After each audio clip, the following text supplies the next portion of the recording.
5:30, and we're going to call this meeting to order. And I have a copy of the proof of posting, and I'm going to give it to you, Francie. Okay, and I believe we'll begin with the Pledge of Allegiance. If everyone would rise to do the Pledge of Allegiance. I pledge allegiance to the flag of the United States of America and to the republic for which it stands, one nation, under God, indivisible, with liberty and justice for all.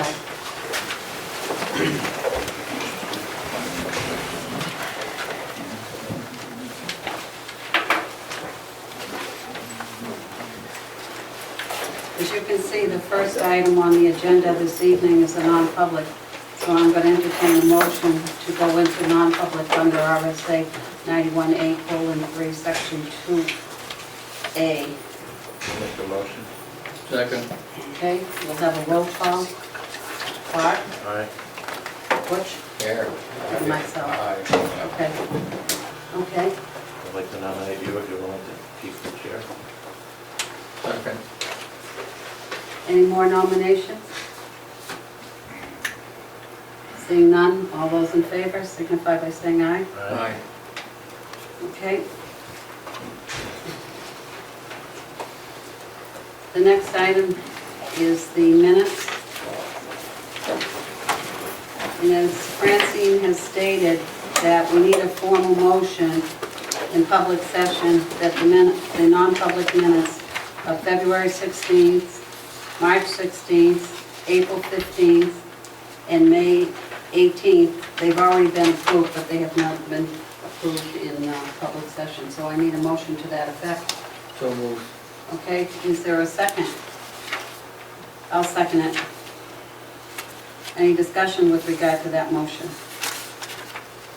Seeing none, we'll call for a vote. All those in favor of the motion to approve those minutes signify by saying aye. Aye. Aye. Okay, You have to abstain. yes, that's fine.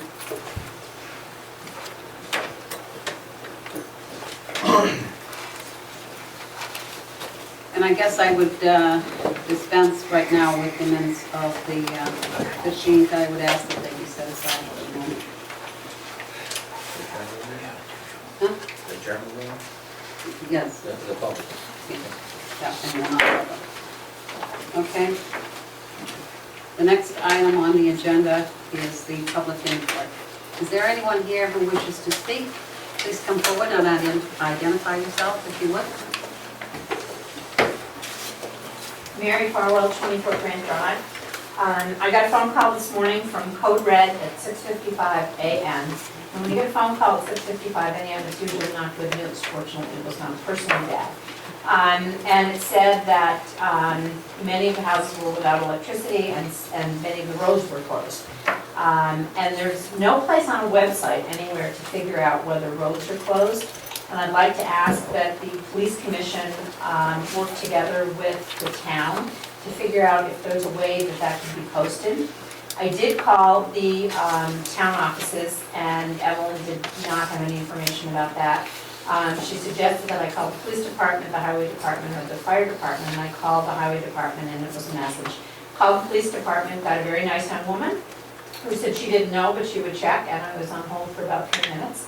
And she came back and she was able to tell me what roads were closed, and I was very impressed, so I would like to commend the response I got. But I think it would be a service to the public if we do have a code red, if somehow there could be some coordination, because as people are getting ready to go to work and whatever, would be a service to the public. It would also help the emergency personnel that are trying to clear trees, if there was someplace we could go to actually look and see which roads were closed. As it turned out, there were some major roads closed, but the report was it was in the north and the west of town, so I thought it might be reasonable that 3A might have been closed, in which case I was coming from Meredith, I would have come another way.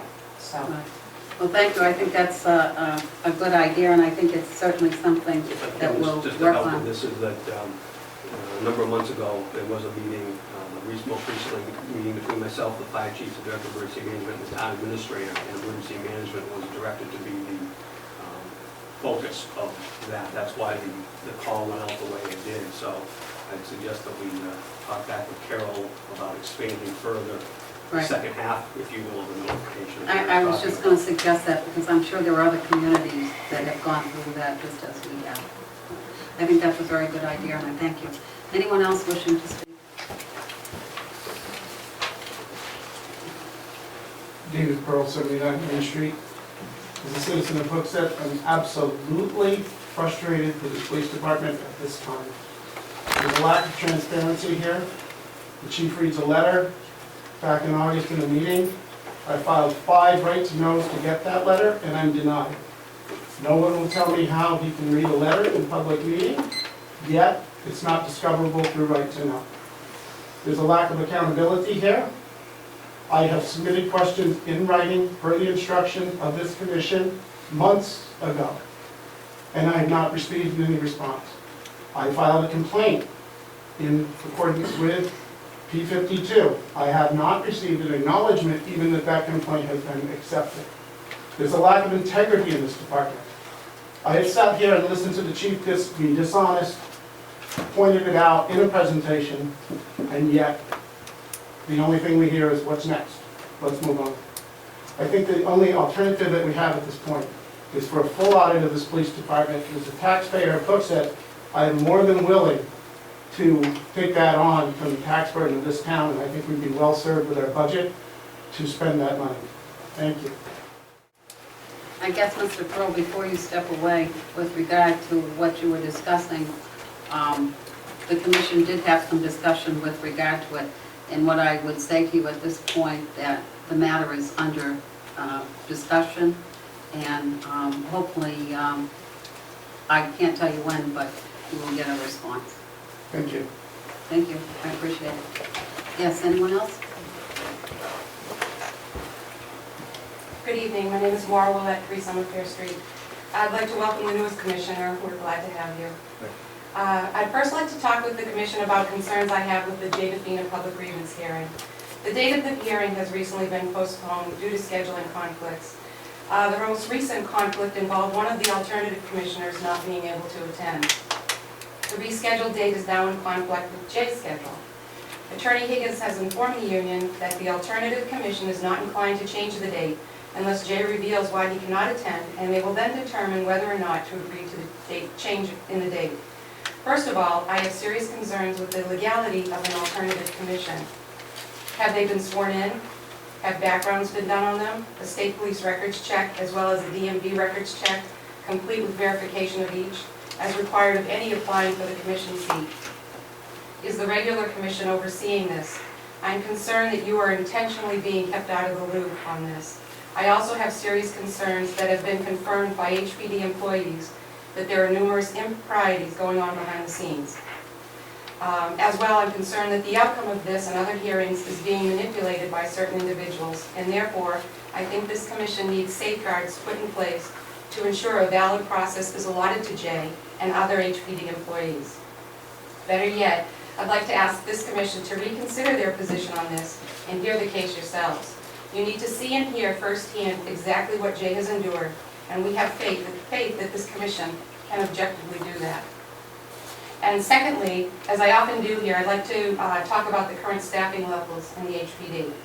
This month we have seen 2 resignations of 2 more officers from HPD, a patrol officer and a sergeant. Of the last 4 officers to leave, 3 have been sergeants. This is significant as sergeants usually have the ability to make a substantial income here, some that have come close to the chief's salary. Of the 3 sergeants to leave, 1 has left law enforcement altogether, and the 2 others took patrol positions in other agencies with a significant reduction to their salary. This latest sergeant to leave is taking a $15,000 cut in pay and has added a significant amount of time to his commute, all in an effort to have a stable and secure working environment. Several years ago, the chief successfully argued for a full complement of officers to be at 29. Since the department has been unable to sustain those numbers, they were currently given funding for 25 officers, although as of August 6th, the Hooksett Police Department will have 21 certified police officers. There are approximately 40 employees, both certified and civilian positions, in this department, and yet last year we lost 10 employees. That's 25% of our workforce. I think we need to view this as a red flag that there are serious issues going on here. It's also come to my attention that the officers have safety concerns as well.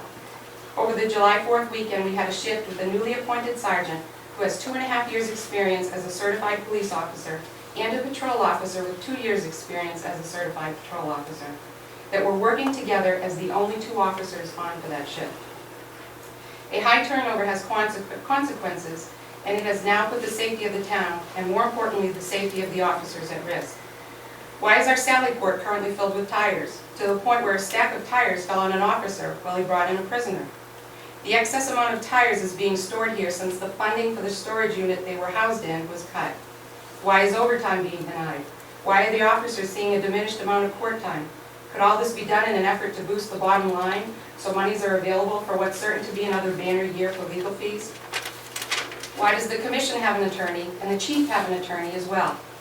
Is it acceptable to you that the command staff has spent days in the attorney's offices preparing for a grievance hearing? While there may be differing views as to why it's happening, I hope that we could all agree we need to determine what exactly the problem is before we can fix it. My suggestion to this commission would be to authorize an audit to be done on the entire operations of the HPD. This would give you a clear, concise, objective overview of where the problems lie and would help you to determine the best course of action to correct the issues. I have appeared in front of the Hooksett Town Council to request an audit, as well as speaking with the Attorney General's office, as well as the Sheriff's Department, and all have suggested that it's the Police Commission's duty to authorize an audit. With the loss of these officers, you will now have more than enough money to fund this endeavor and begin to lead the department on the right course of action to someday having a department we can all be proud of. Thank you.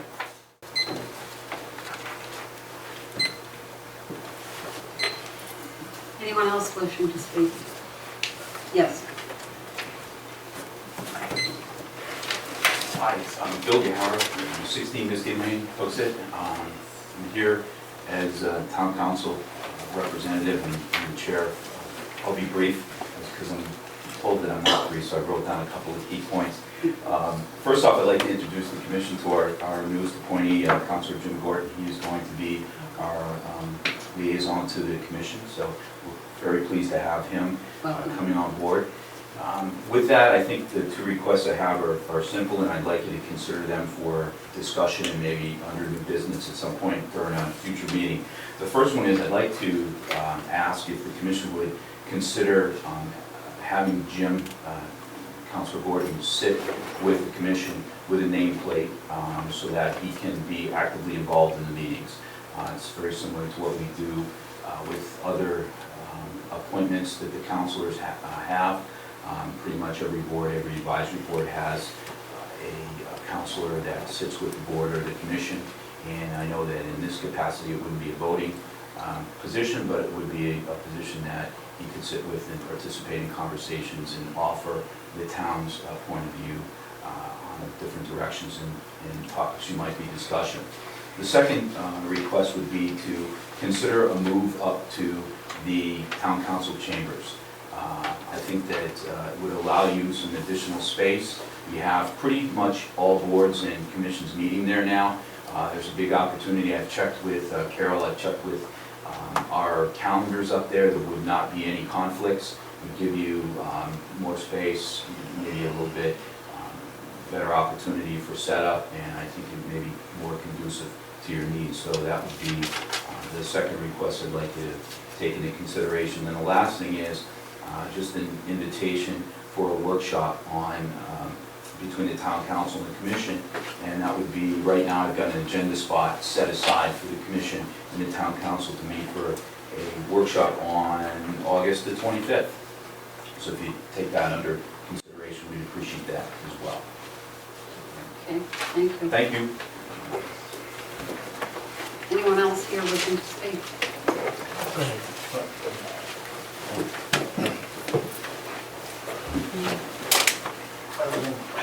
My thought was on 21 Post Road.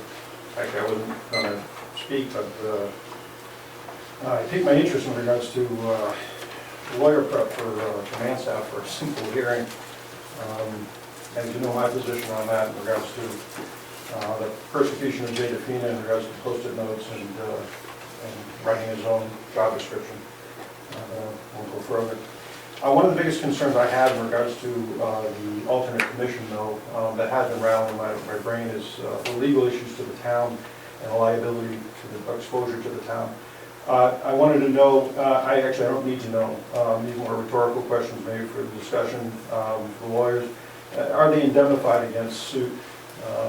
And what is the town's liability if it's found that the alternate commission was provided information outside their scope, either verbally or written? I have concerns about these types of hearings, and I witnessed the hearing he had. I witnessed several of them. I was pretty darn embarrassed by the 3-day suspension for a post-it note on the door. I thought that was kind of interesting. So my feeling is that if, with the insight that the command staff was actually being prepped by a lawyer for a simple hearing dealing with execution of standard operating procedures in regards to discipline and carrying out that discipline for actions that supposedly Jay DeFina did, I've got some really serious concerns. That sounds like overkill. And I think that even brings up what Maura brought up was, is there a conflict with the department having two lawyers potentially opposing each other or potentially in conflict in regards to protecting an individual or individuals versus upholding the integrity of the department and making sure the rule of law and the rules that were followed accordingly. So that's my thank you. Anyone else wishing to speak?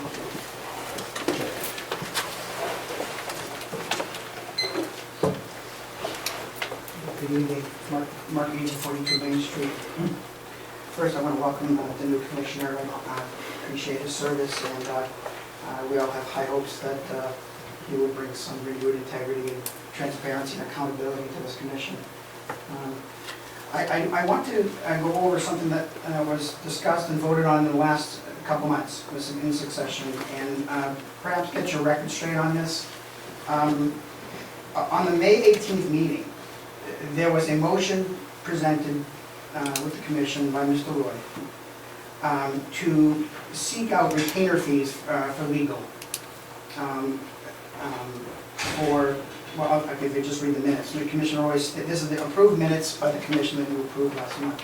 Commissioner Roy stated that Attorney Higgins has informed him that the Teamsters would like to start negotiations early this summer, or September the latest, and he would like to retain Attorney Higgins as counsel for the negotiations.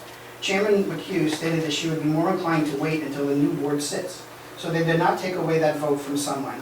And is Commissioner Roy interested in doing negotiations again? He said yes, but is not going without counsel. Commissioner Roy stated they have always used Attorney Higgins, and the fire department uses him also. He doesn't understand why they can't tell him that they are going to retain his services. Minutes continue to say, Commissioner Roy motioned to retain Attorney Higgins for legal negotiations on the upcoming contract. Seconded by Commissioner Gagnon, Commissioner Roy stated he can bill them for his usual retainer. Commissioner McHugh abstained. Motion carried. Motion carried. Commissioner Roy will contact Attorney Higgins and advise him of this. Is this how it transpired?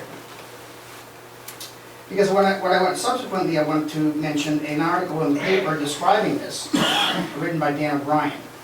The Police Commission voted May 18th to retain its current attorney, Jim Higgins of Manchester, for the next fiscal year.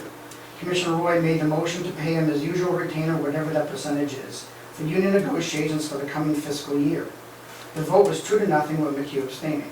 However, the town and state financial auditor said the motion to retain Higgins was invalid because it's illegal to spend money from the current year's budget for services in the next fiscal year.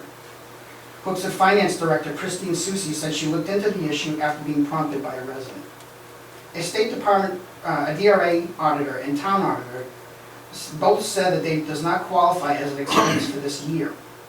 You can prepay it, but you have to charge it to the next year's budget. Chief Grafiotis, however, said the Police Commission voted, the commission vote was merely to find out whether the funds could be carried over. That seems to be a discrepancy to me, and I'd like to find out from your end, to set the record straight on your feedback as to what actually transpired with that vote. Christine Susi did let us know we can't do that. The chief and commissioners said the commission will likely vote on whether to retain Higgins sometimes after July 1st, the start of a new fiscal year. So I would like to know whether the vote on May 18th was actually a vote to encumber funds for the legal retainer, or if it was just merely a vote to carry over and seek information out to do so. I think you have your own answer right there, that as far as, I'd like to know which article was accurate, I guess. well, in the article, it says that it was researched, and as the answer came down, is that you're not allowed to do that. So therefore, that vote does not stand, that the commission will have to take it up.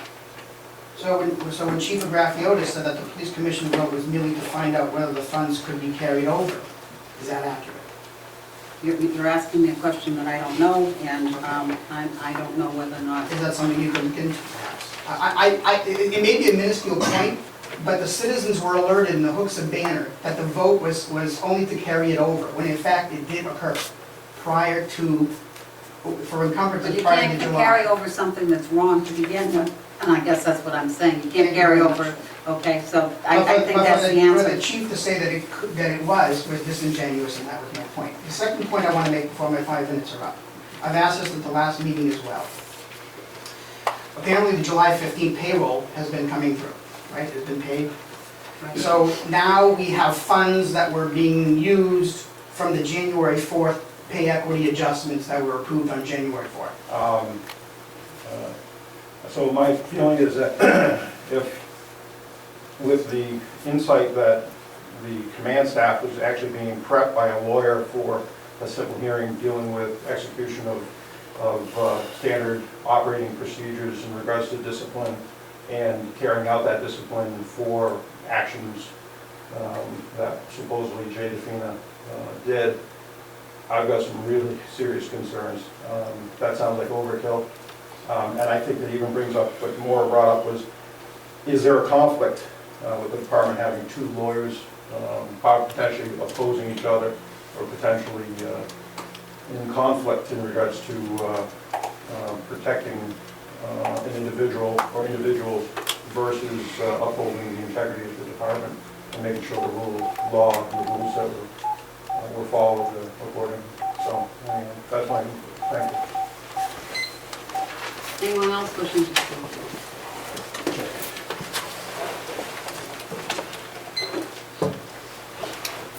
Good evening, Mark Eady, 42 Main Street. First, I want to welcome the new commissioner. I appreciate his service, and we all have high hopes that he will bring some renewed integrity and transparency and accountability to this commission. I want to go over something that was discussed and voted on in the last couple months, was in succession, and perhaps get your record straight on this. On the May 18th meeting, there was a motion presented with the commission by Mr. Roy to seek out retainer fees for legal. Well, if you just read the minutes. Commissioner Roy, this is the approved minutes by the commission that you approved last month. Commissioner Roy stated that Attorney Higgins has informed him that the Teamsters would like to start negotiations early this summer, or September the latest, and he would like to retain Attorney Higgins as counsel for the negotiations. Chairman McHugh stated that she would be more inclined to wait until the new board sits, so they did not take away that vote from someone. And is Commissioner Roy interested in doing negotiations again? He said yes, but is not going without counsel. Commissioner Roy stated they have always used Attorney Higgins, and the fire department uses him also. He doesn't understand why they can't tell him that they are going to retain his services. Minutes continue to say, Commissioner Roy motioned to retain Attorney Higgins for legal negotiations on the upcoming contract. Seconded by Commissioner Gagnon. Commissioner Roy stated he can bill them for his usual retainer. Commissioner McHugh abstained. Motion carried. Motion carried. Commissioner Roy will contact Attorney Higgins and advise him of this. Is this how it transpired? Because subsequently I want to mention an article in the paper describing this, written by Dan O'Brien. The Police Commission voted May 18th to retain its current attorney, Jim Higgins of Manchester, for the next fiscal year. Commissioner Roy made the motion to pay him his usual retainer, whatever that percentage is, for union negotiations for the coming fiscal year. The vote was 2-0 with McHugh abstaining. However, the town and state financial auditor said the motion to retain Higgins was invalid because it's illegal to spend money from the current year's budget for services in the next fiscal year. Hooksett Finance Director Christine Susi said she looked into the issue after being prompted by a resident. A State Department, a DRA auditor and town auditor both said that it does not qualify as an expense for this year. You can prepay it, but you have to charge it to the next year's budget. Chief Grafiotis, however, said the Police Commission voted, the commission vote was merely to find out whether the funds could be carried over. That seems to be a discrepancy to me, and I'd like to find out from your end, to set the record straight on your feedback as to what actually transpired with that vote.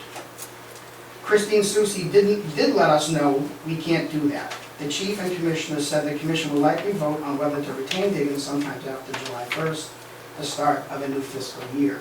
So I would like to know whether the vote on May 18th was actually a vote to encumber funds for the legal retainer, or if it was just merely a vote to carry over and seek information out to do so. I think you have your own answer right there, that as far as, I'd like to know which article was accurate, I guess. well, in the article, it says that it was researched, and as the answer came down, is that you're not allowed to do that. So therefore, that vote does not stand, that the commission will have to take it up. So when Chief Grafiotis said that the police commission vote was merely to find out whether the funds could be carried over, is that accurate? You're asking me a question that I don't know, and I don't know whether or not. Is that something you can look into, perhaps? It may be a minuscule point, but the citizens were alerted in the Hooksett Banner that the vote was only to carry it over, when in fact it did occur prior to, for But encumbrances you prior to can't July. carry over something that's wrong to begin with, and I guess that's what I'm saying. You can't carry over, okay, so I think that's the For answer. the chief to say that it was disingenuous, and that was my point. The second point I want to make before my 5 minutes are up. I've asked this at the last meeting as well. Apparently, the July 15th payroll has been coming through, right? It's been paid. Right. So now we have funds that were being used from the January 4th pay equity adjustments that were approved on January 4th. I would like to know what function line those funds are now being paid out of in order to pay those, for those pay increases, those raises. What function line is that being encumbered out of? I'll take that under advisement. Thank you very much. Thank you.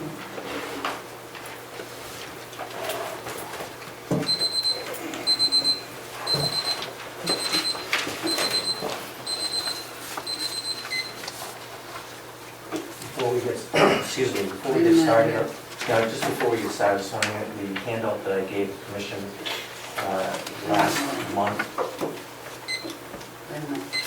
Okay, sorry, before we get started, I I just gotta want use this thing right, otherwise you...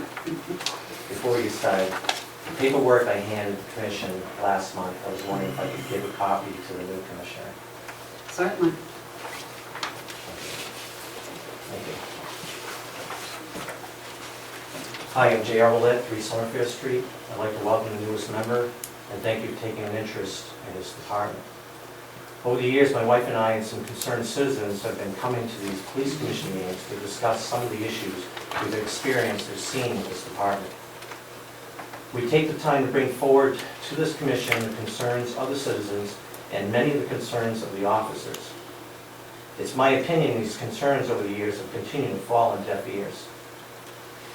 When these issues are presented, you would expect our citizen-based commission would be interested in what is being presented and ask related questions.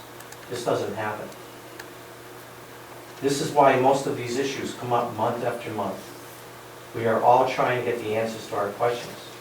The great majority of these issues are very troublesome for most, and some have resulted in lawsuits already in the process.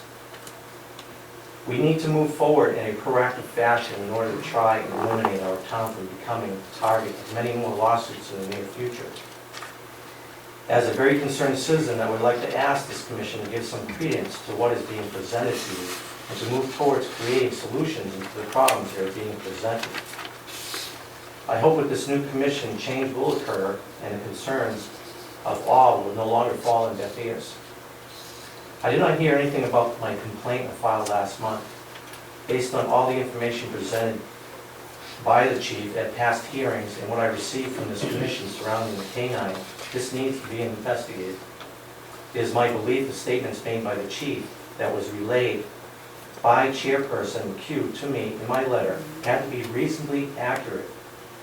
Now the chief is stating something completely different and stating that Mrs. McHugh was not accurate with her answers she relayed.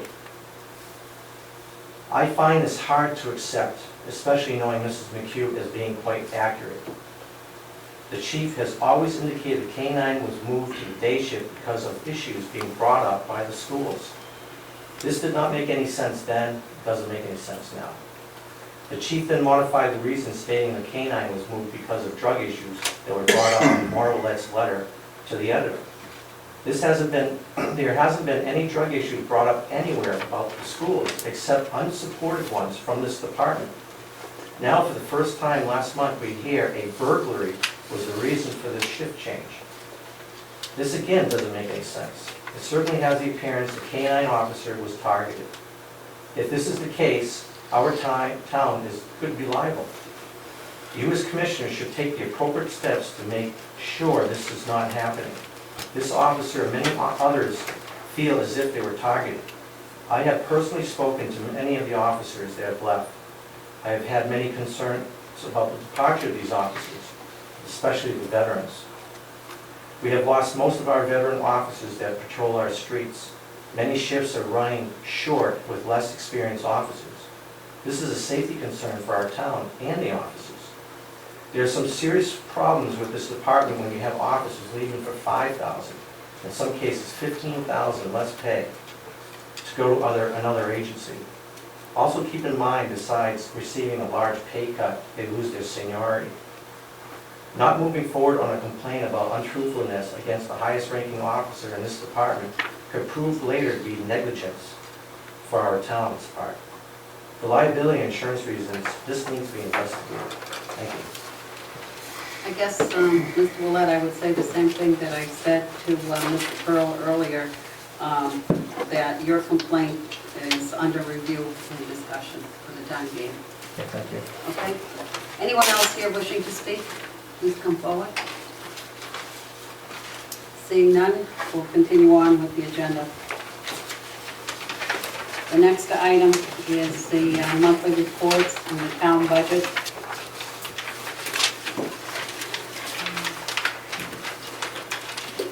Chief, are you gonna? Yeah, the first item, which is the town budget report, you do not have a town budget report financed because at the end of the year, we're still working on that, so we don't have a report from the town. The police budget, however, you do have a preliminary that Francine put together. It's in your packet on the table there, week 52 or 52. Sorry. Preliminary showed that as of 100% obviously the year expended, the PD had expended 88.59%. And again, there's still a few bills that have gone up to town hall recently, so this is preliminary. I don't know if you recall, last month we had some discussion, or I made a suggestion with regard to having an over expenditure reports on a report to do an authorization when we're spending from another line. Did you consider that? Yes, you did say that the school board did that, and you were going to give us a sample of that. Yeah, I would like to see that, because what that does is, it tells you the line that you're taking it from, because otherwise than that, the line that you use to take those funds from is not an accurate line. Correct. Okay, and I would like to see that, Could you get us that sample? Because Yeah, we're going to yeah. try to model it on the yeah, sample. yeah. We have never taken anything from another line. Well, you must be. Well, we don't transfer it, but I mean, we know, Transfer our we line. know as a staff, Yes, and that's the what I commission mean. knows, you know, when you look at the history, obviously where you're not going to spend. It's not actually laid out in writing, but it's always been discussed month after month. Right. But I if you give me think that if we sample, can look at formally that. did a motion to show where it's coming out of, because like I say, when we go to do the budget, okay, it's more accurate. Right, if you could get me that, I'd Right, take a look at right. that and reinvent the wheel. Right, right. The other thing is with regard to this report, and I know it's a preliminary report, I guess well, it's pretty hard at this point. Can you in any way tell us what the average number of officers that we had over the course of the year? Because right now, we're going into, well, we're already into the new budget, and we have funding for 25, Well, the numbers you and I looked at showed 24. 24, okay. I guess, given the changes that have occurred, I would like to see us move towards attaining that.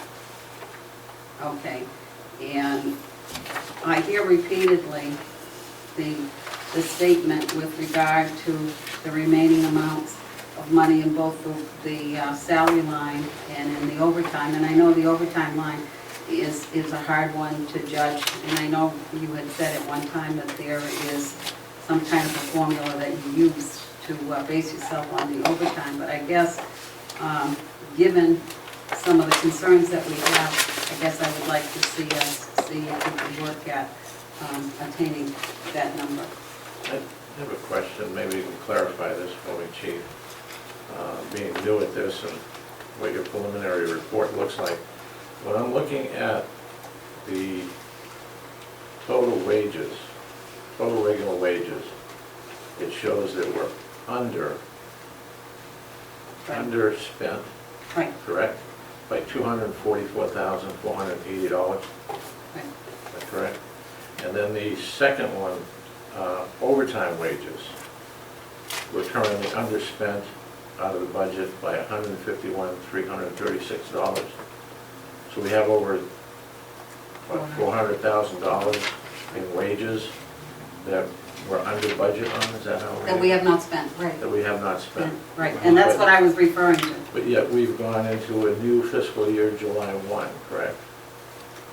Right, and this is money that is going to be returned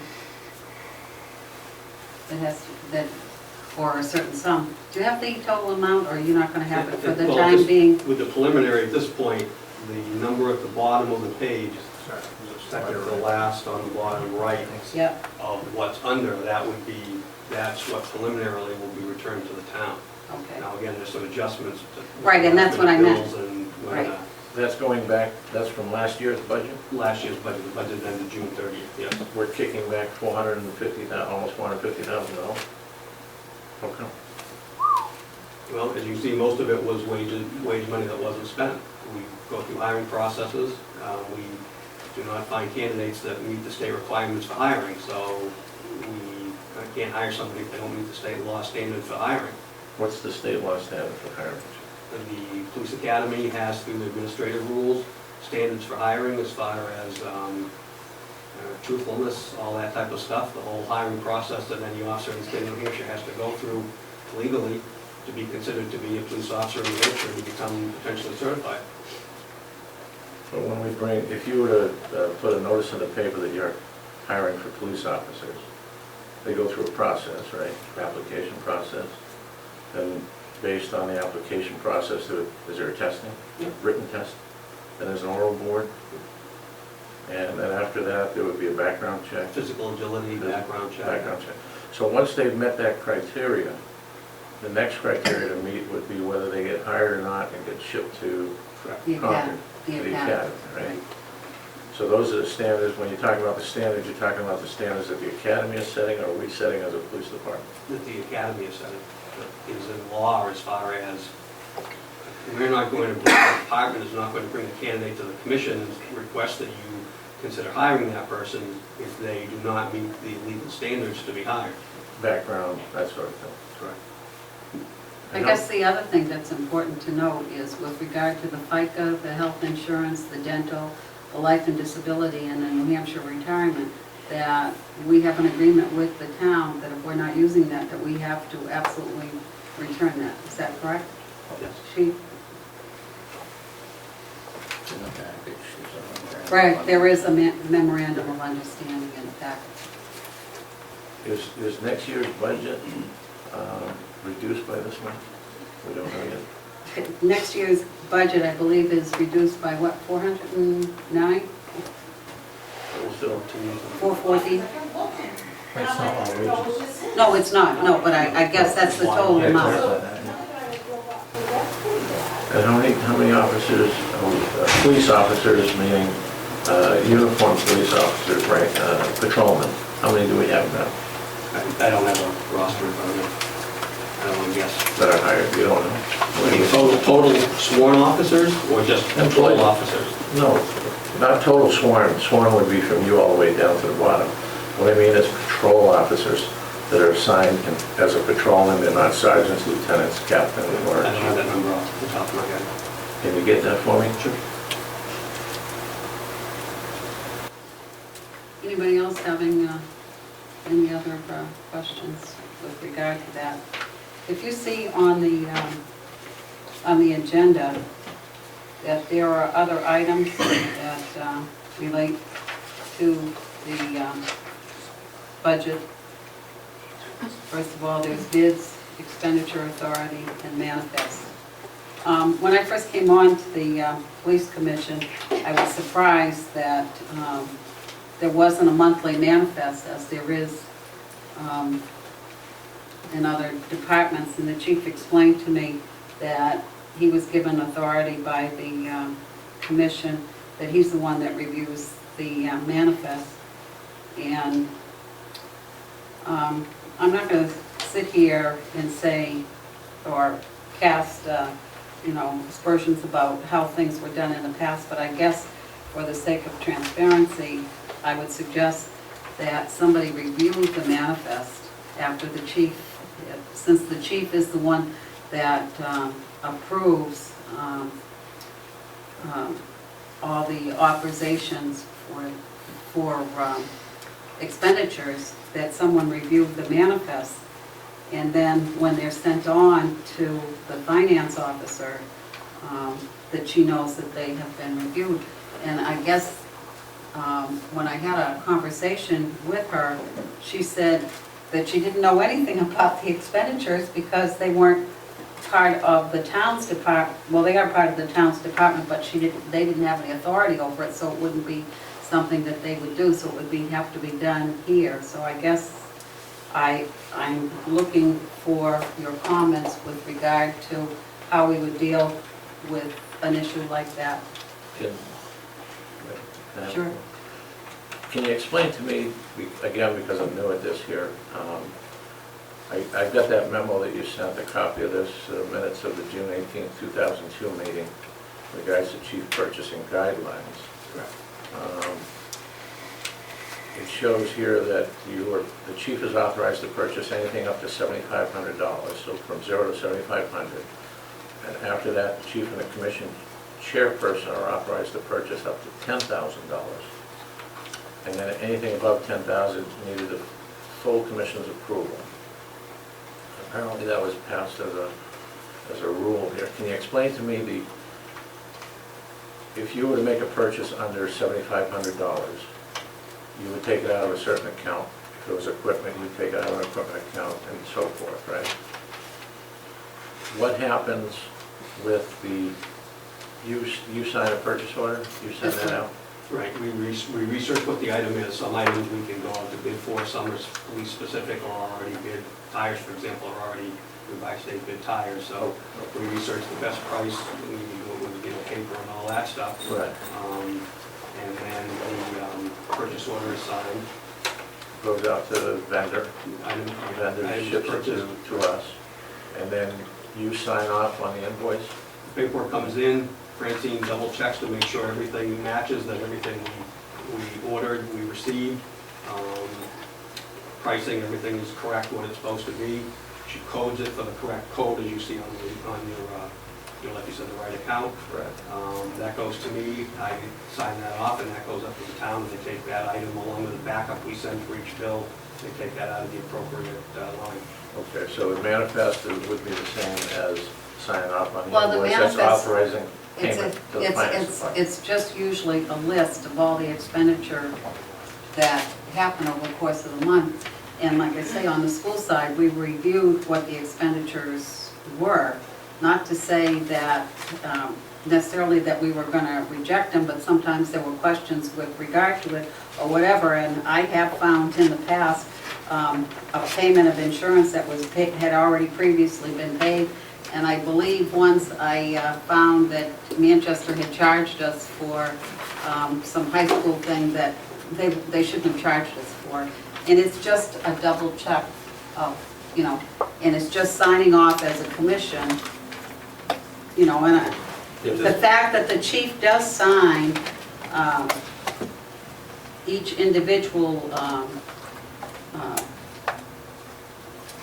statement that you have with regard to the expenditure is fine, but if there was a list, Well, if you will, the backup. and that's what I'm saying, you could use that. You currently now are given a list with every budget report. Right, and what we could do would be to approve it at the meeting. If you want, that's totally up to you. We give that to you so you can Right. see what line by line Right, has been done right, in the prior month. right. There have been some times, I'm not sure since you've been on, but where commissioners looked and said, you know, why under that area, you know, what was that again that we did? And it was, you know, where did it come from, so. But by that time, hasn't it already gone up to the town to be paid? And see, in the other case, the payment has not already been sent yet. So if we had that approval, we could vet it out and make sure that everything is to both our liking and your liking, and then send it up there. If that's the procedure you want to set up. The only thing I would say is that we do have times where there's, you know, there could be late fees and all that in the town. We work pretty close with the town about getting bills in so they don't get a stack at one Right, time right. from us or other departments. So I think that's something that we could work through. if you want to get, if you can get a sample of what was done, again, we already list this if you want to use that type of listing. I think that listing is fine. But and you're we saying could that just- not send the bills to the town until the commission has reviewed this? No, listing? that they don't send out the checks. That the town doesn't send out Out the the check? checks until it's been approved. Okay, well, I think we'd have to talk to Christine about. And that's fine, what the certainly procedure would something- be to do that if right. that's what the commission wanted to do. Because I believe on the town side that the town administrator reviews them and she signs off and then the checks go out, is that correct? And I don't know about the library. One of the library trustees is reviewing The- those the- and literally signing the checks. Checks, right. Oh, well, that's different, yeah, Mhm. okay, But there is review on the board side. right. Prior to payment. Yes. So what we're looking to do here is do the same, have right. it authorized by the police commission Right, prior to being paid out. right. And what happens if the police commission decides not to pay for it? I think what you find is not necessarily that you don't want to pay for it, there may be a question about an expenditure or whatever. Okay, but at the same token, the chief would have to, prior to making a purchase at this point, prior to making a purchase from $0 to $7,500. That's the authority, that's different. Yeah, but it has a dollar amount. Right, that's what I'm looking right, at. right. So if he wants to currently makes a purchase from $0 to $7,500, he's authorized to do that himself without going to the commission. Then we go to the next step, dollar step, going up to $10,000. Someone on the commission, the chairperson, and the chief have to authorize the purchase. I That's what don't I'm getting. know, like That's I what I'm say, getting, if people feel comfortable with that, and in fact, that was included in the minutes. I would rather see a formal policy, you know, Well, I think that is a formal policy, at least as far as. embedded in the minutes. Yeah, right, if the commission voted that that be the case, now you can change that, obviously. That's where it stands as we Right. sit now until any sitting commission changes that. Right, so I would think that if short of changing the dollar amount, Right. if we wanted to change the dollar amount and either go up or down with that, then this would stand as it is. Any purchase that the chief makes, up to $7,500, he can order whatever he wants, as long as he's taking it out of his annual budget, and it doesn't need to get approved If by anybody. if that's the will of the commission, or if the commission chooses that they want to work on this aspect of it, we can certainly bring it back. We need to look into that and maybe have some more discussion on it in the future here. So do you want to do that, bring it back, and then I will also get a copy of the school manifest and how they do that? Yeah. Would you feel more comfortable? Yeah, I'd like to see that happen. How about you, Nicola? You're gonna have a lot of unhappy vendors, but that's all right. Well, you know, with this economy, there's plenty standing in line, as far as I'm concerned. And if they don't want to vend with us, there's plenty of them out there. I mean, So can we put that on an upcoming agenda, those items? And then another one that goes with it is the bids. Could you give me some input with regard to the bids? Do you automatically go out for 3 bids? Or I saw an Yeah, article, well, Yes, I I put did. the copy of the yeah, procedure on. but you don't always do it? Not always, it depends on what the item is. For example, if it's already an item that's been bid by the state. But isn't there a certain amount, like from the town side, if it reaches a certain amount that it has? Right, and we've been advised the commission, you can set whatever rules you want. Right, and but I you're not understand bound that, by- I understand you're that, not I bound by the understand that. town's level. You can adopt that if you want. That's currently not what's in place. That would be another item if you want to change how that process works. Okay. We have a member of the public who is asking to be recognized. Are you in favor of that? I'd wait for the public, no, I'll wait for the next public meeting. Okay. Please respect that. Thank you. You want to also include that in our study with regard to the bids to find out? Yes, We'll do all of that together? yeah. I think it'd be good because you're talking in the same area. And I guess from the staff point of view, we have a procedure we follow now. If we're gonna change it, that's fine, but we just make sure we're all on the same page of Sure. what we're gonna change to, and we understand the pros and cons of doing that. Okay, so we will have all of that on the agenda next time. Yeah, we'll have to get that We'll information. get with Christine too, and do some Yeah. research. You want it titled manifest and bids?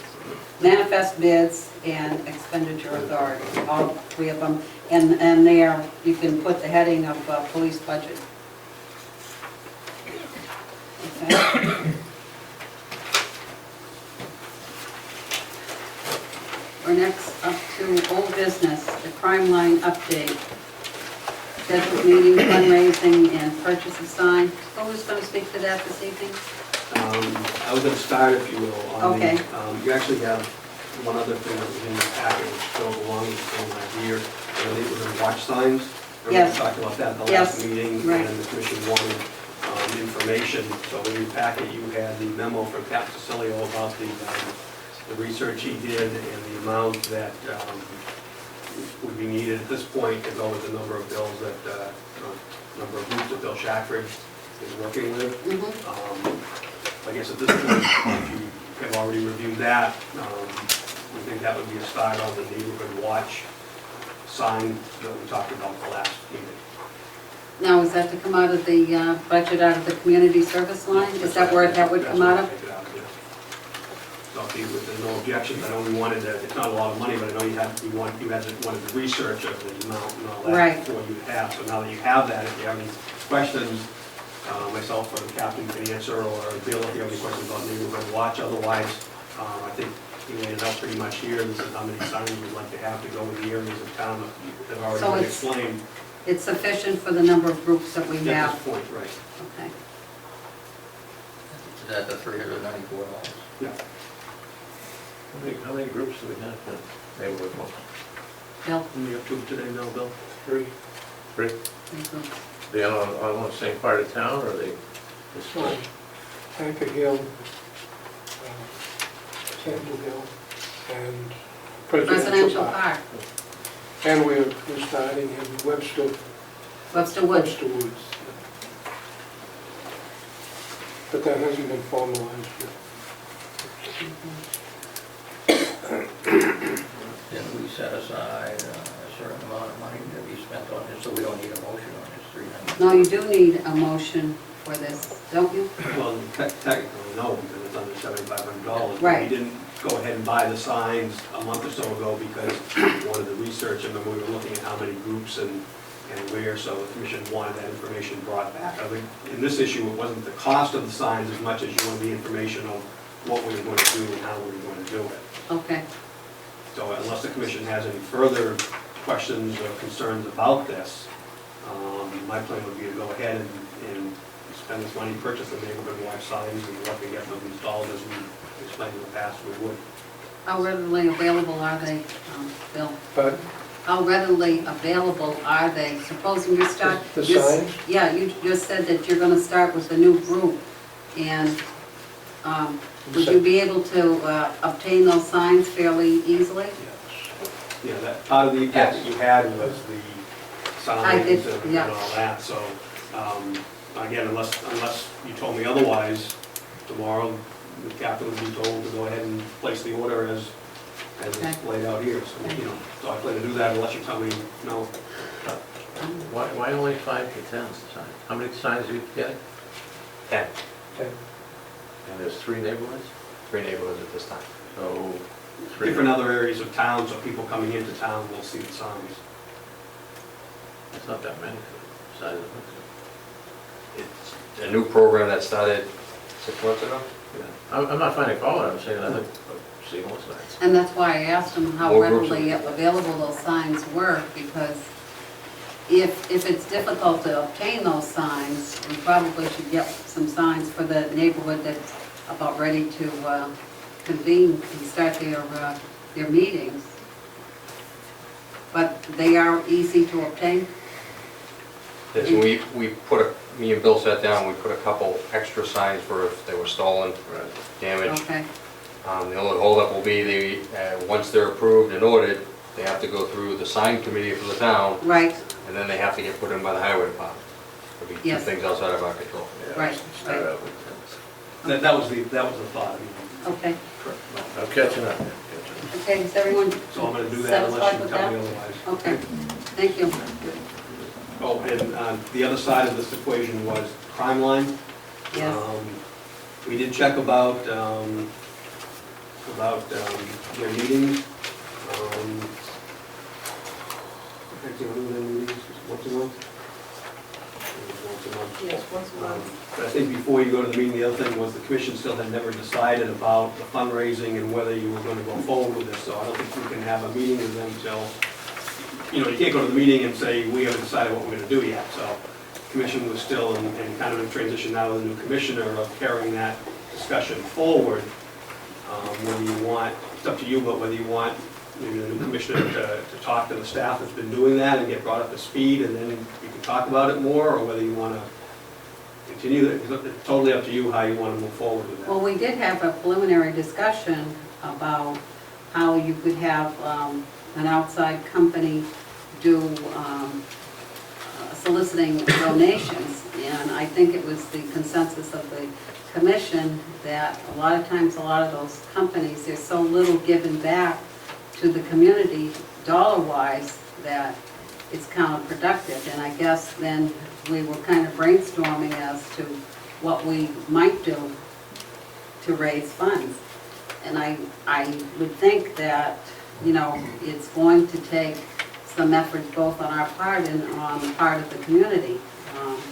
And whether or not we decide, and we can certainly bring it back, whether or not we decide that we're going to accept donations or we're going to put together some fundraisers ourselves, or we're going to look to, and in fact, I thought of it the day that, and I have to commend him, and I have to commend the officers that came to Presidential Park when we had our cookout after they had been through their training, and they were very nice to come out and, you know, pass out all kinds of pamphlets to the neighbors, even those that didn't participate on some of the things that they could do. But I thought of it that day that wouldn't it have been smart on our part to ask for donations, if they were willing to give donations, that would have been some seed money to start, but we didn't do that. So I think we're gonna have to brainstorm and find ways of raising funds, otherwise now we're out of the crime line. Right. I have a suggestion, if I can. Given that our new commissioner is aware of how this stuff works, one of the things I was thinking about is the neighborhood crime watch. We've heard a number of times, and that seems to be going good. Maybe I would suggestion that our newest commissioner, if we have some time, talk to the detectives, look at what our actual level of crimes and type of crimes are, with the idea that do we, at this point, given what our experience has been, is crime line, you know, all the effort that's going to go into that, the fundraising and all that, is it really necessary, or are we picking up a lot of the slack and doing some things with the neighborhood watch, where the crime line might, at this point in time, be repetitive? But what, I know there was talk about going with Manchester, did that fall through? No, it didn't fall through. You have to show that you can raise some funds. You just don't participate without putting any effort into it, and that's the problem. We can't go to a meeting unless we've raised some funds for the crime. With Manchester. Right. I think at this point, I agree with the chief about, let's find out what we have for crime stats, and what's happening, Sure. and perhaps the neighborhood watch would suffice. And I think once word were to get out to the citizens of Hooksett, they might be picking up the phone a little bit more often. I don't know what this would cost, this crime line would cost. I know in the past where other departments, there have been some significant phone calls that have come in that have helped tremendously solve crime. But that's on a large scale where you get 200,000 calls in a year versus, I don't know what we have for. Well, that's why I'm wondering, given my review of the logs and the level of crime, that our neighborhood watch has been successful. I just think that maybe it's a good time to just put the brakes on for a minute, look at it, and see whether it's going to be a repetitive program, or whether it's needed now, or it's something we plan for the future. Because I would hate to take resources and time away from the first part of the program that's already in place, that we seem to be expanding on and having success on. And I thought with your experience, that would be a way to weed through, the stats and the information, and then make a better, help the commission, because the commission has to decide if you want to be part of this or not. If you want to be part of it, you've got to get into the fundraising, you've got to work out with Manchester and all that. But if you're looking at if you're looking at a possibility that it's way overkill. Do you have any idea, I know you probably don't have the stats in front of you, how many calls for service we had in the last year? I don't have that in front of me. That's why I would ask if we could get with you, we could pull up through the computer the, total calls and then the different type of calls that crime line may or may not. Do we have, You have some basic numbers in your town report draft that's in front of you. But that may not give you, that may not answer your total question tonight. okay, but every call that goes out, any call that gets dispatched, is a call for service. It's a call for service, right? Any idea, and you compile your figures from January 1 till the end of December? You do a calendar year on your stats? No, we do it by the budget year. So we go to July. So that's why what you see for your next item, your town report, that's the budget year. That's the 12 months of the budget year. All right, so if a call for service goes out right now, will the case number, the call for service number reflect from July 1? Right, well, by our computer, we can run it any way you want. So somebody could say, what did you have the last budget year, the last 12 months? What did you have the last calendar year? What did you have the last 3 weeks? Just in a calendar year, do we have any idea where we are for calls for service between January 1 and July 20th? A rough Of estimate? this calendar year? If you guys get, you must have, if a call goes out right now, somebody needs a case number for an accident, somebody needs a case number for a dog complaint, is it logged? numerically from 0? You don't like it? Excuse me, if I may, it's an ongoing basis, we don't start back at 0 every year, the numbers continue on. But we do it. So we break run, it we down have by- to run it in the system by and date. pull from whatever period you're looking at, and you can find it. So We don't start going, at 0. so going back to 0 would be the first call that the Hooksett, town of Hooksett kept for service for police Based officers? on dates. Based Based on, on dates. So what we would do, if you wanted, say you said you wanted to know how many burglaries from the beginning of the year to now, we would put that burglary code in the search, and we would put the dates in from whatever date you were looking for. Right. That would give you a total number. okay, that, I'm not, Correct, numerical, because you go by the date. okay. But if that idea is okay, I think that that would be a way for us to move forward, for the commission to move forward and decide what you're going to do online or what you're not going to do.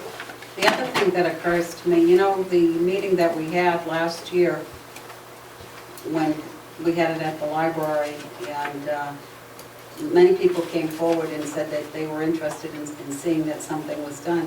I wonder if we could have a follow-up meeting similar to that, to tell what has been done at this point.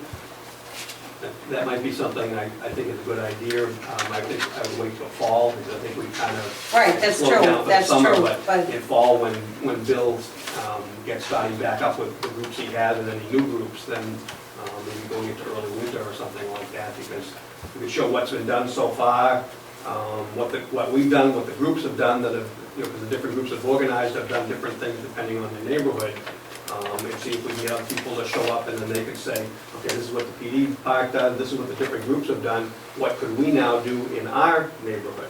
and I think that's the important piece, that some people see that there are some neighborhoods that have organized, and I think there are people out there that would like to see something done in their neighborhood, but they're hesitant because they don't know what it entails, you know. Right. So if we had a They meeting think that like- probably they gotta stand watch from, you know, midnight to 4, you know. If we had a meeting like that, then it could be the presentation of Right. what's been done so And far. I think Members- Bill and Paul could right, do a members great of job. the different groups that have already formed, they could say to the fellow citizens, this is what we've done, and this is what we're doing, this is what we plan on doing in our neighborhood, and then people can get the ideas of what different people have done, Right. but ultimately they have to tailor it to their own neighborhood. Okay.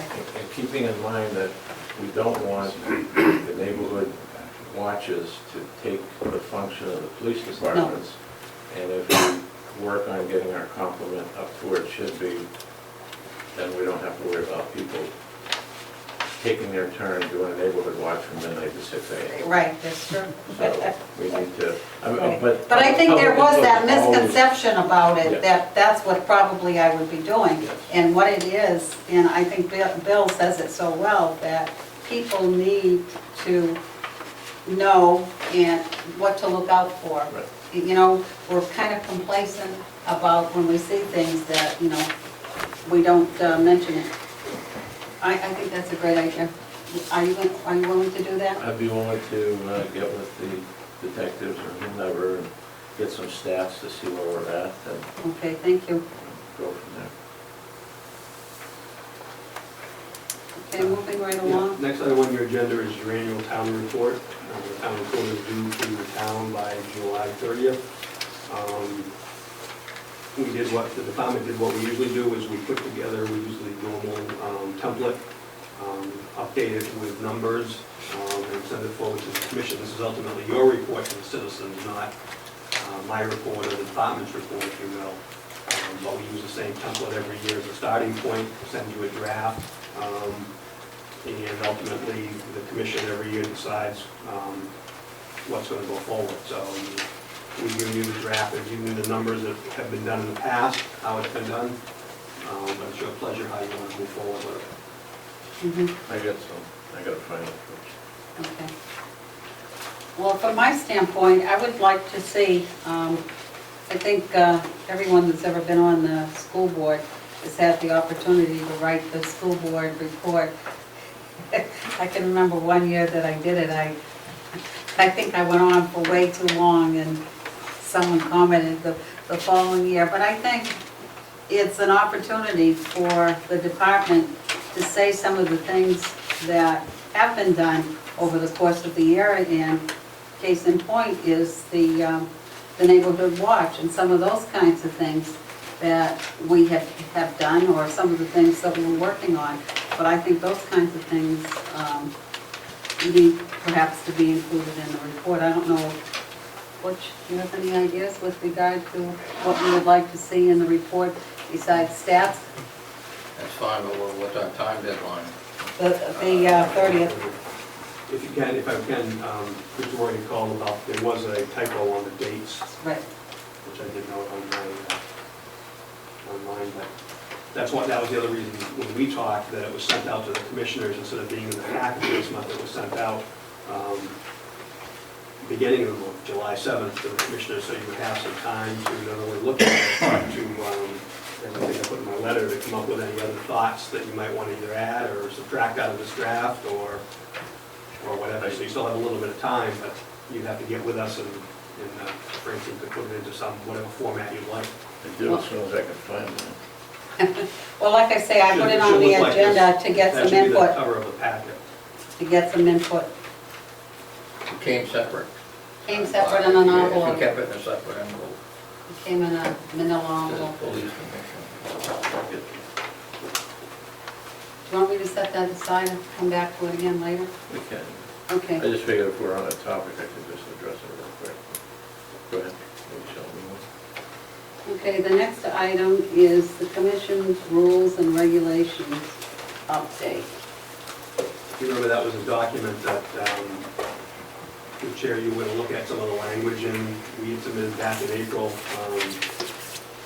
some actually additions to the regulation section. And as we pointed out, the commission is responsible for the rules and regulations chapter of the book.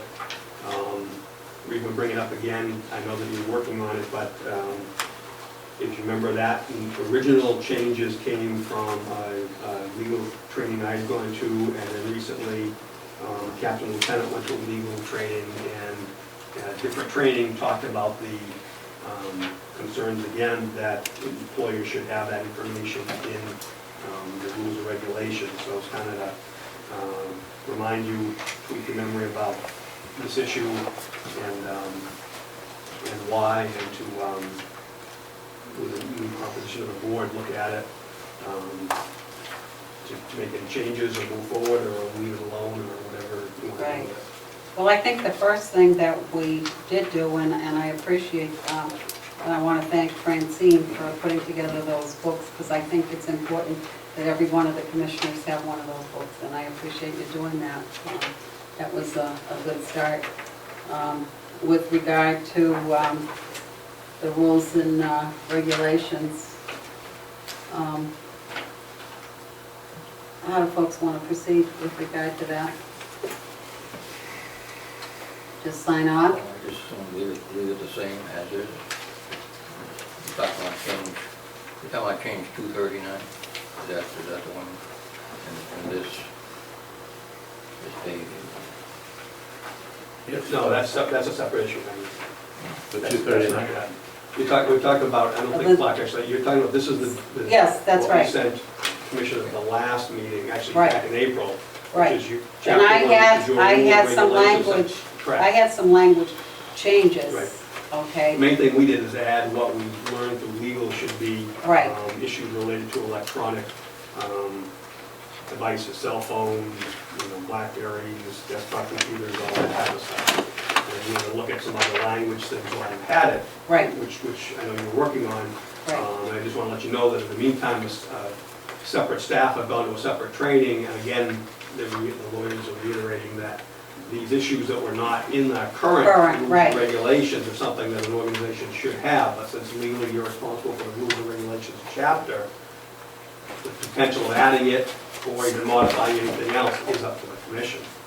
Now, if you want, when you have a new commissioner, what I could do is, we could kick this out again I think you should.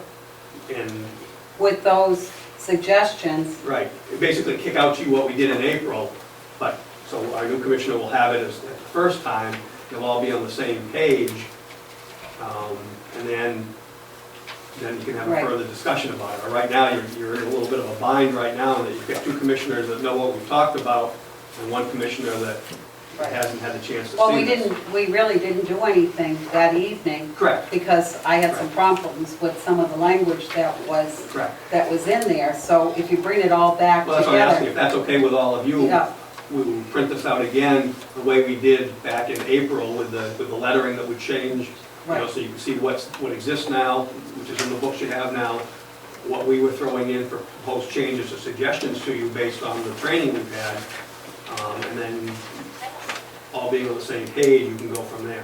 So what you're suggesting is putting it on a future agenda, the next agenda? Right, this will be in your packet for next month, the same way it was back then, and you'll be able to see the changes.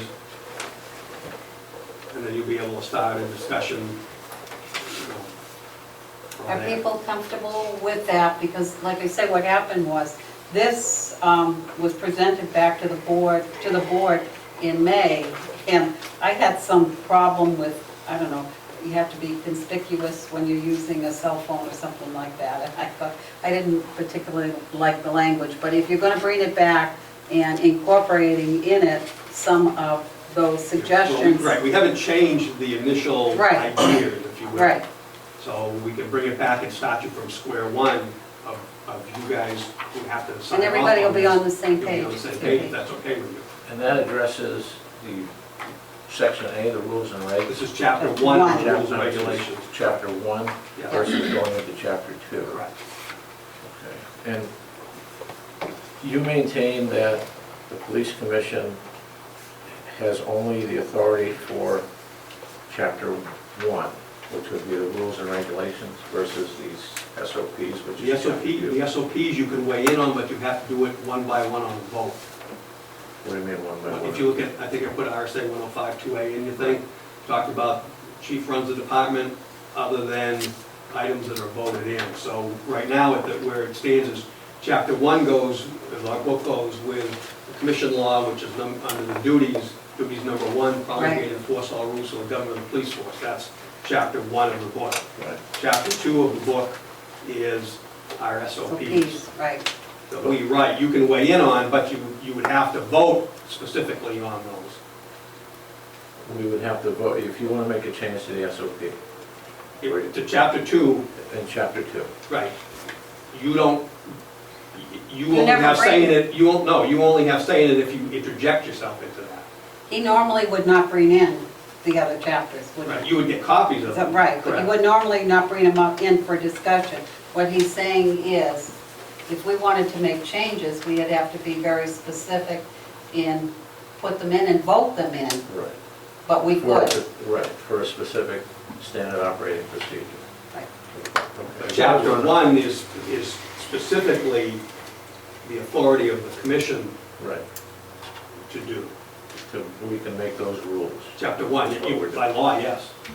Right, And that's why we brought this change to you, because the changes recommended in chapter 1. would go into rules and regulations. What was recommended, the training, if those changes, there may be some subsequent changes that would go in our SOP, our chapter 2, Right. that relate to this. But if we say in that chapter 2, you can do or can't do certain things with electronic devices, and if somebody doesn't do what they're supposed to do, there has to be the rule to back that up. That would be in here, and that's only you guys that can do that. Okay. As long as we're, So how do we want to start with the rules and regulations, and then at a subsequent meeting, if we have interest in the SOPs, to bring those forward? Correct. Okay. So we'll for have next start meeting, with this will that. be in your packets, as it was back in April. You'll see it for the first glance, and you'll be able to see that, and then you can go from there on that. Are you comfortable with that? Yeah. Do we need a motion for that? No, no. Just want to make sure, get consensus that you're content with that. The next item is the town's website access. Francine actually has an update on that. I'm meeting with Bob, what's his name, Betts, the town. Okay, finally, On this Friday, okay. and hopefully I'll finally have access to it. Okay. He just contacted me yesterday, and reference to setting up an appointment. Okay. Okay, that's good. And hopefully, right after that, you should get your whatever it is. What do you need, a password? Is that what I they're have gonna? no idea how it's gonna work. Okay. I would assume it's- We have, just to give you a little background, we have run into issues of not always having the ability to get a meeting posted because the person at the town hall happened to be gone for the day, and we had to end up canceling a meeting because it didn't get posted. And On we the town website. on the town's website, but since then, we've also made sure that it's not only posted here, but it's also posted at the library, is that correct? So we have that, it's like We're working on it. a guaranteed insurance that, yes. And what she is gonna be working on with that individual to make sure that she's gonna be able to have access to post it directly. Yes, directly, as opposed to waiting for someone from the town to do it. Right. Okay. Thank you, Francine. Under new business, first item is the agenda criteria. This has been a concern to some of the commissioners of what ends up being an agenda item. So it was the suggestion made last month that we put this on the agenda for discussion to decide what constitutes an agenda item and what would it take to meet that. I'm looking at you because it came from you. I'm looking at the guidelines at the Hooksett School Board meeting, and I think they would be adequate for our purposes. 3 minutes on the front end, on the back end, and anybody that wants to be on the agenda has to address the chair, and then it's discussed by the board. It's put on every one of their agenda. There's 4 items. I guess there's only one correction that I would like to make with regard to this, and that in order to be on the agenda, it says that the entire board has to agree to it. I don't believe that was so, that the entire board had to agree to it. But with regard to what constitutes an item for the agenda, that's public comment, that's 3 minutes that you were Yeah. saying. You want to reduce it back down to 3? Yeah. I think 3 is more than adequate on the front end and on the back end. Well, we just changed it When did we change it? It's always been 5. this year, over the course of this year that we changed it. It's always been 5. It came up as an agenda item, and the question was, do we go to 3, or do we maintain the 5? And I believe, now, I'm not saying that this has to be this way, but I think it was the will of this commission at that time to have 5 minutes. Now, you're suggesting 3 minutes, and I guess I'll entertain your thoughts. I certainly don't have any problem with 5 minutes. What I'd like to convey to those that want to be on the agenda in the future is that it's not the same agenda that goes from month to month to month.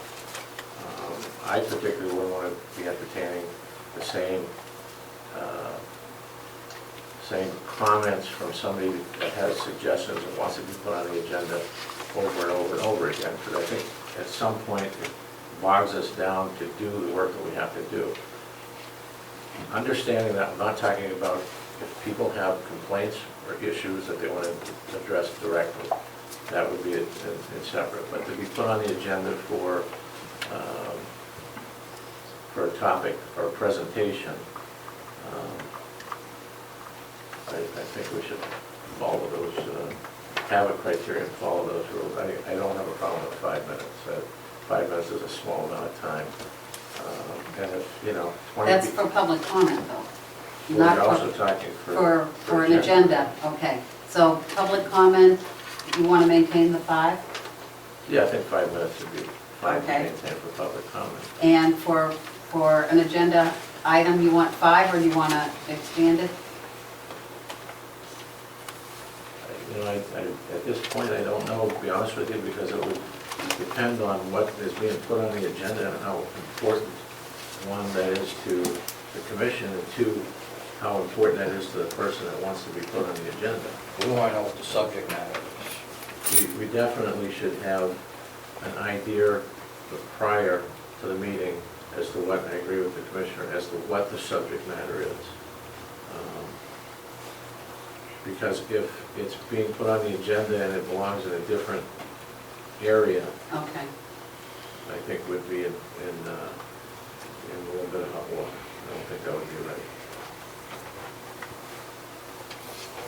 Well, I think you, when you say want to know what the subject matter is, I think you need to clarify exactly what the criteria as far as subject matter. As far as I'm concerned, if the subject matter is a complaint about the police department or any employee thereof, then that should be held in a different, it shouldn't be put on the agenda for open, one-way discussion. Okay. And how would you handle that? The complaint aspect, Yeah. I think that we need to adopt a system. What changed, I had one thought at one point, and then my thought process, my thought about it changed a little bit in response to a letter that I saw that the chief sent out to someone regards to the P2, Oh, the P252? P252, where the chief didn't believe that P252 Met that criteria? well, that the complaint would meet the criteria for the chief of police. So,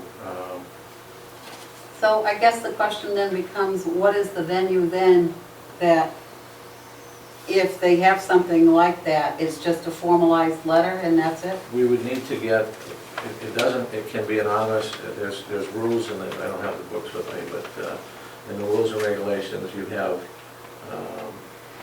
criteria for the public to, if they want to make a complaint about the police department or someone in the police department, right? It can be anonymous, it can be orally, somebody can come in and talk to a police officer. It doesn't need to necessarily be in writing, but I think for our purposes, it should be in writing. Otherwise, 3 of us are going to have to entertain interviewing people, and I don't think that's what we should be doing. So But it's not at the meeting itself? No, the complaints can come into the commission, as far as I'm concerned, at any time. Right, through a letter? Through a letter, it should be through a letter, so we could have something in writing. Right. And we can look at it, and if it needs to be anonymous, if it needs to be anonymous, so be it, but I prefer to be able to, it not be anonymous, because if the commission wanted to get back to that person and ask them and conduct an investigation or look at how do we proceed and get more information, we need to be able to know who to go to. Right, and what to Otherwise, refer to, right. it's not- yeah, otherwise we'd be getting, we could get stacks and stacks of complaints with nobody's signature on it, and, it'll end up out in limbo because we can't do any follow-up, You want, That's my opinion. you want to put a time frame on addressing it, or you don't want to do that at this point, Time frame on addressing what? if there was a complaint that comes in? A complaint, as far as I'm concerned, a complaint we have to be careful with. We have to follow the rules of the non-public session when it comes to somebody making a complaint about an employee of the department, which includes, in my opinion, from the bottom all the way to the top, which includes the chief of police.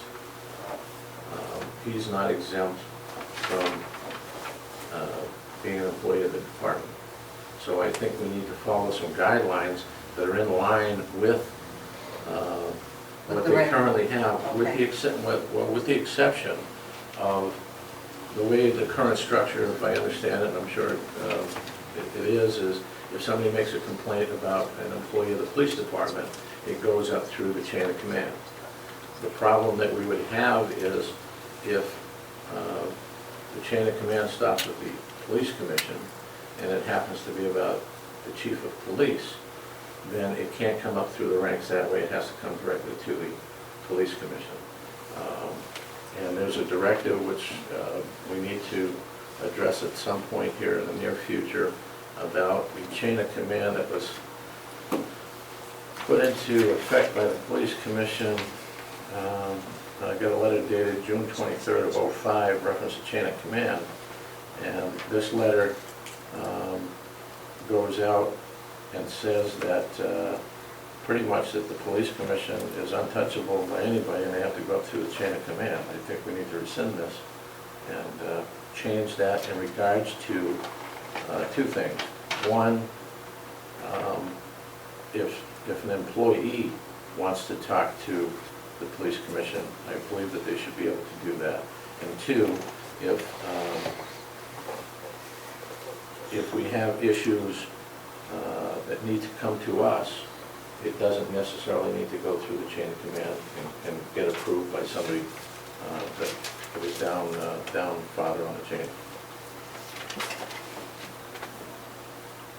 We should fine tune this and draft form. Right, I think this needs a lot more. And readdress it later. Right, it needs a, and I'd like to do some more research on that aspect of it. And in fact, I think we could probably call upon LGC. I'd be in favor of that. Do you agree with that? Yeah, absolutely. Okay. So at some point, we're going to, according to this letter, it says ignoring and disregarding the chain of command to reach the commission is a violation of department rules and serves to subvert the structure of the agency. At some point, we're going to have to amend the rules and regulations section to omit or have the proper language that allows that to happen.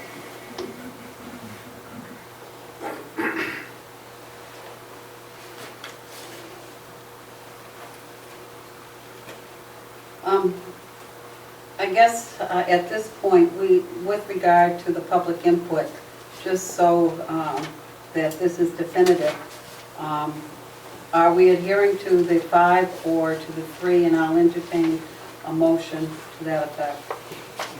I'll make a motion to keep it 5. I don't see a need at this point to change it. I'll second. With your pleasure. Calling for a vote? Well, I'm asking you if you want to have any discussion before I call for a vote. You can call for a vote. Okay, I will. All those in favor of the motion signify by saying aye. Aye. Negative. Okay. Okay, so we're staying at 5, and we're going to work on with LGC and some of those directives in there. Is that it for now?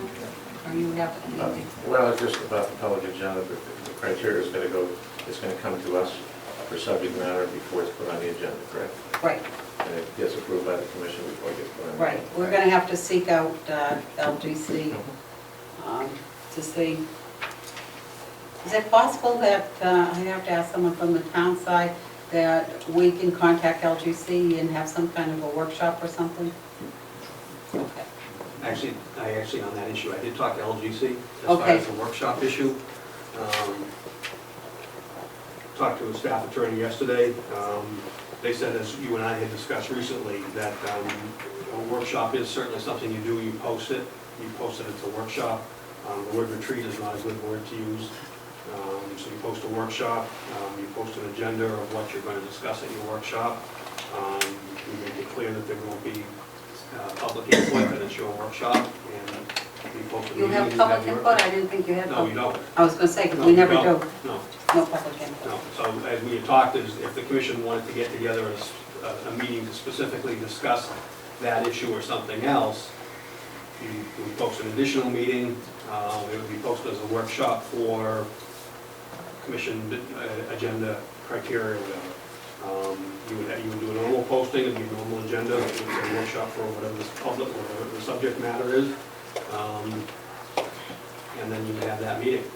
And then that meeting, just like when we do the budget meetings, when we have our budget meetings, those are special workshops, those are additional meetings. Right. We do that So it'd be every the same. year, Right. and that's, you're only subject, if you will, of that meeting. In this case, it would be whatever the subject matter is. Okay, we can go that way. But you'll have to check with, so you certainly can do that. You might check, I might make a suggestion, because obviously it's up to you people what you want to do, but maybe check with the administrator, who's worked with LGC about Okay, meeting guidelines and stuff like that, because it's not something that necessarily that we would research and get to.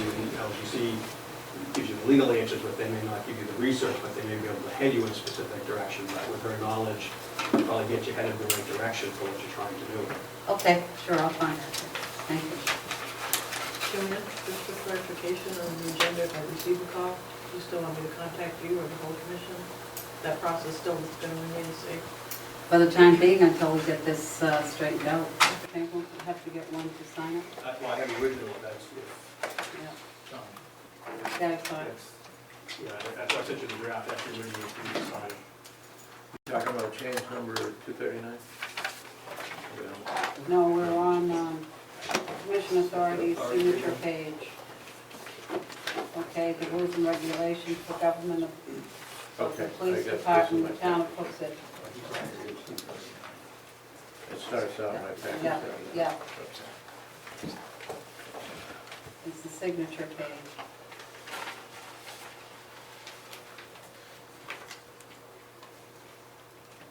Does that take, it doesn't take into account that it's gonna be amended over the course of the year? The rules and regulations, Yeah, that doesn't have to. But this will carry on if we don't sign this now. Everything will remain the same Right, and if you sign unless it. changes are made. Right, but even if you sign it, if you change the rules and regulations, you don't change that. You don't change the authority You don't change the that I authority. give you, but we give you authority to run the Right, department. or your requirements under the law to do what you do. So if you sign that, but you sign it or you don't, the one that was signed the prior year is in effect, Right. and you change the rules and regulations 10 times in the next 5 weeks, that page isn't going to change. You're signing that, that's not locking you into the specific rules and regulations. That's just saying that you understand what you're supposed to be doing, if you will, and you still have the right to change it.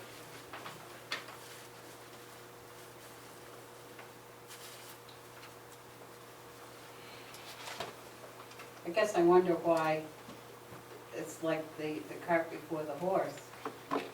Why we wouldn't change what we had to change and then put order signed with the new date and then sign our name. You can do it either way, but again, I don't know, you can change the rules and regulations at any time you want. It I doesn't just, change, I'll wait until we doesn't change it. change that. We make our changes, the authority is still there, he's, Right, you if still the have authority is still there. Okay. The next item is Commissioner Service Recognition. I asked Francine to put this on the agenda because apparently the commission, and I don't know what the practice has been, and you'll have to fill us in with regard to what the practice has been for Commissioner Service Recognition. I've only been here for one, that's Mary Ann Maxell, or is that what you're referring to? Yes, did she accept hers? No, she never came. Did you do it? No. What are we talking, a gift basket? I think it was at a clock. Yeah, I usually get like a clock or something. Yeah, well, thank you for your service to the town. That's being delivered to her privately, but she did not want to come to a Yeah. meeting to accept it. And David has indicated he doesn't want anything. He doesn't want it? No. Okay. Just save some money. Move on. Okay. Thank you. Next item is, Can we publicly say that we'd like to recognize his service? I'm sure we can. We Oh, can. we just did, thank you. Okay, make sure you put that in there. Rules and guidelines for Hooksett Police Commission meeting. I think we just basically went over that. Yeah, you kind of was wrong. That was kind of redundant, I don't know how I did that, I apologize. Okay, the next item, just one more item here is, we want to take up Bill Gahara, the chair of the town council, came in here this evening with some suggestions, and I'd like to entertain those. He's asking that we have the representative from the town council sit at the table, and I guess I am looking to the commission to get their input on the issue. No problem if he so desires.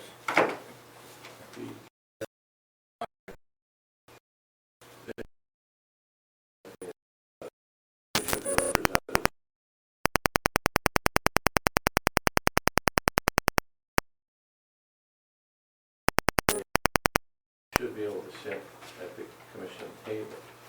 But I researched a little bit farther and found that we need to keep the separation to the public because there cannot be any influence from the town council or perceived influence that the town council is having authority over the police commissioner and therefore the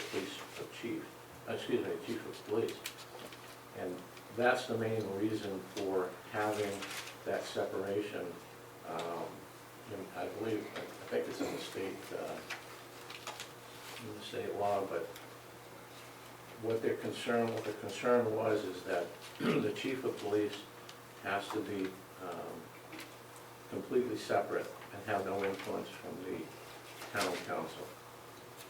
So I would like to see a chair reserved, no question, and if we have input, request input from the liaison, the representative of the town council from time to time. But I'm worried that there'll be a perception that the town council is having influence over the commission and therefore influence over the chief of police. And I've always maintained that you need to have no political influence when it comes to the police department.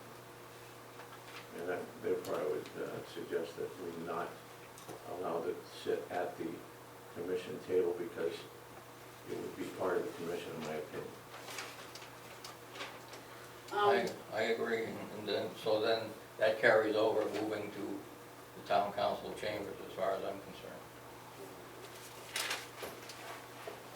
So to me, whether we're in the town council chambers, the gymnasium, the public library, the town building, or the police department, to me would be all the same, because the commission would be sitting at a particular time with the members there. If I don't see a conflict of interest having it.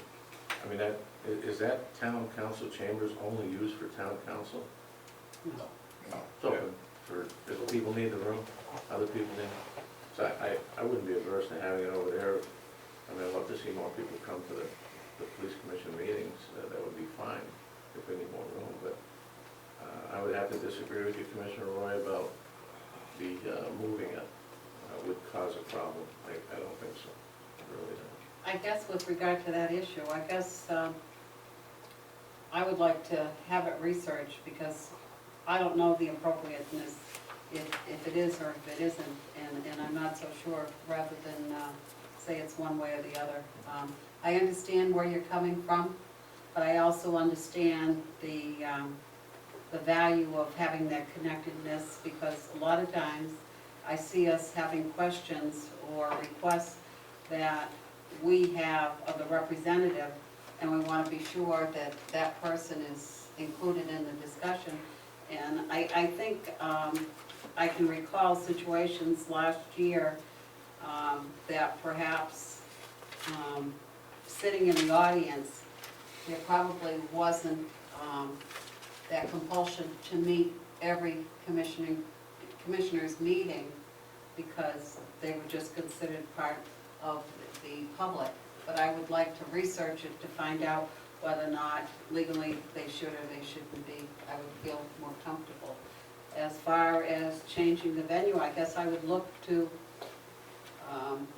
the department and ask whether or not that would pose a problem to the department as far as when you need things and not being at the location, at your own location to have the meeting, whether or not that poses you any, It poses could be a any. possibility. It's the same thing as when, like at budget time, when we have the budget meetings at the library, and finance couldn't go upstairs at town hall to get information that somebody on the board asked. So if that, if there was more information that the board wanted at a meeting, obviously it's here versus, unless we know in advance what we're bringing, if something else comes up, we don't have the option, to go get it. So it's a possibility. But I do recognize the fact that the community does recognize the town hall, quote, as the meeting place. I mean, if you ask anybody, they naturally assume that the town hall is the meeting place, The So, other thing I would say is this room, because it's a multi-purpose room, does have the video set up in it. Town hall doesn't have a video set up, does it? We do. You do? It's just not up all the time, just when we You have a video set up also? Yeah, we leave projector there and the screen. No, LCD. I'm talking about, Oh, filming? No, Yeah. we don't film it. so that's something that this room does have. So. Is this meeting currently being filmed by the Metro Police Department? And is that just kept here? What's done with it? We keep it here. If somebody puts in a right to know request for it, they can have it, just like putting in a right to know request for tape or the minutes or whatever. Like, that could be problematic when it comes to it, but if we can, if the department can set up, I'm sure we have cameras, whatnot, we can set up or utilize the audio system that is at the town hall. Yeah, it's really up to you guys.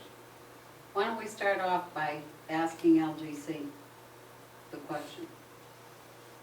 We don't need to go to our attorneys, we just need to check with the staff attorney at LGC. I don't think it makes any sense, we don't have a seating problem, we've never had a seating problem. I think it's an undue burden on her, on Francine, and she has to pick up all their material, go up there. You got members of the command staff in the audience, they get called out by the OIC every now and then, and that can happen if we're up there. So, I think they should be on the premises. Yeah, but I said, I guess the question that needs to be posed, I'm asking the question about the appropriateness of, that's what Mr. Kahara brought forward with regard to, he wanted to see whether or not we could have the council rep be seated at the table. No, I'm talking about moving this. I know, this but thing. I think you need to address the first issue first. Want to do that? Sure. Can we call LGC? Yeah, I will call. I don't think they're gonna give us an answer on that. They only give you answers on stuff that's in the law. So you only ask them a question that is illegal Well, for them to sit at the table? Is that the question? Right, whether, yes, that's right. That's the question? And repeat to them Clark's concern about, you said, separateness. There's supposed to be, I didn't have it printed out, but the opinion is it's supposed to be separate. The town council is not supposed to have any influence on the chief of police, and that's where the police commission comes in. Could I request that you send me an email to that effect? Yeah, I'll do that. That way the question that gets asked, and I make sure that I understand what they ask me, what the context is. That Yeah, it's, I don't want to lose anything with the transfer. Because if you go through the, some of the literature that has to do with that, there are certain boards that they are required to have someone there. I believe both the planning board and the zoning board, is that correct? And zoning is non-voting as well. Right, that's true. Planning, they do vote. Yes, that's right. does it, you're the liaison, does it make, where you have no voting authority with the commission, does it make a difference to you if you sit there and address us, or you sit here and we address each other sideways? I don't know,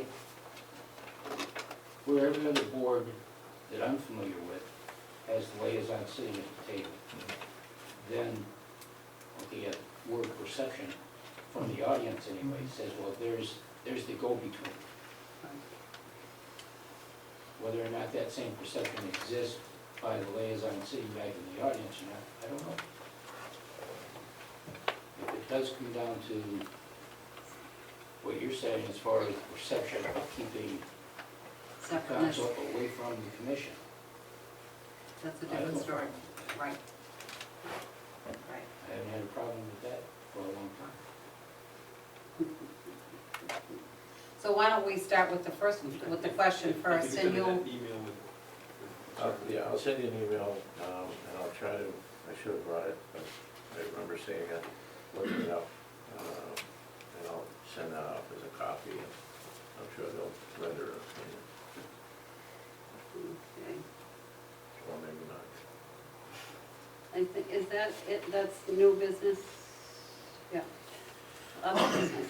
Yes, I'd like to bring up some things in the other business, which pertains to the police commission, and these notices that I got in regards to the ongoing, in regards to the I want to make sure I get the wording correct, the substitute commission.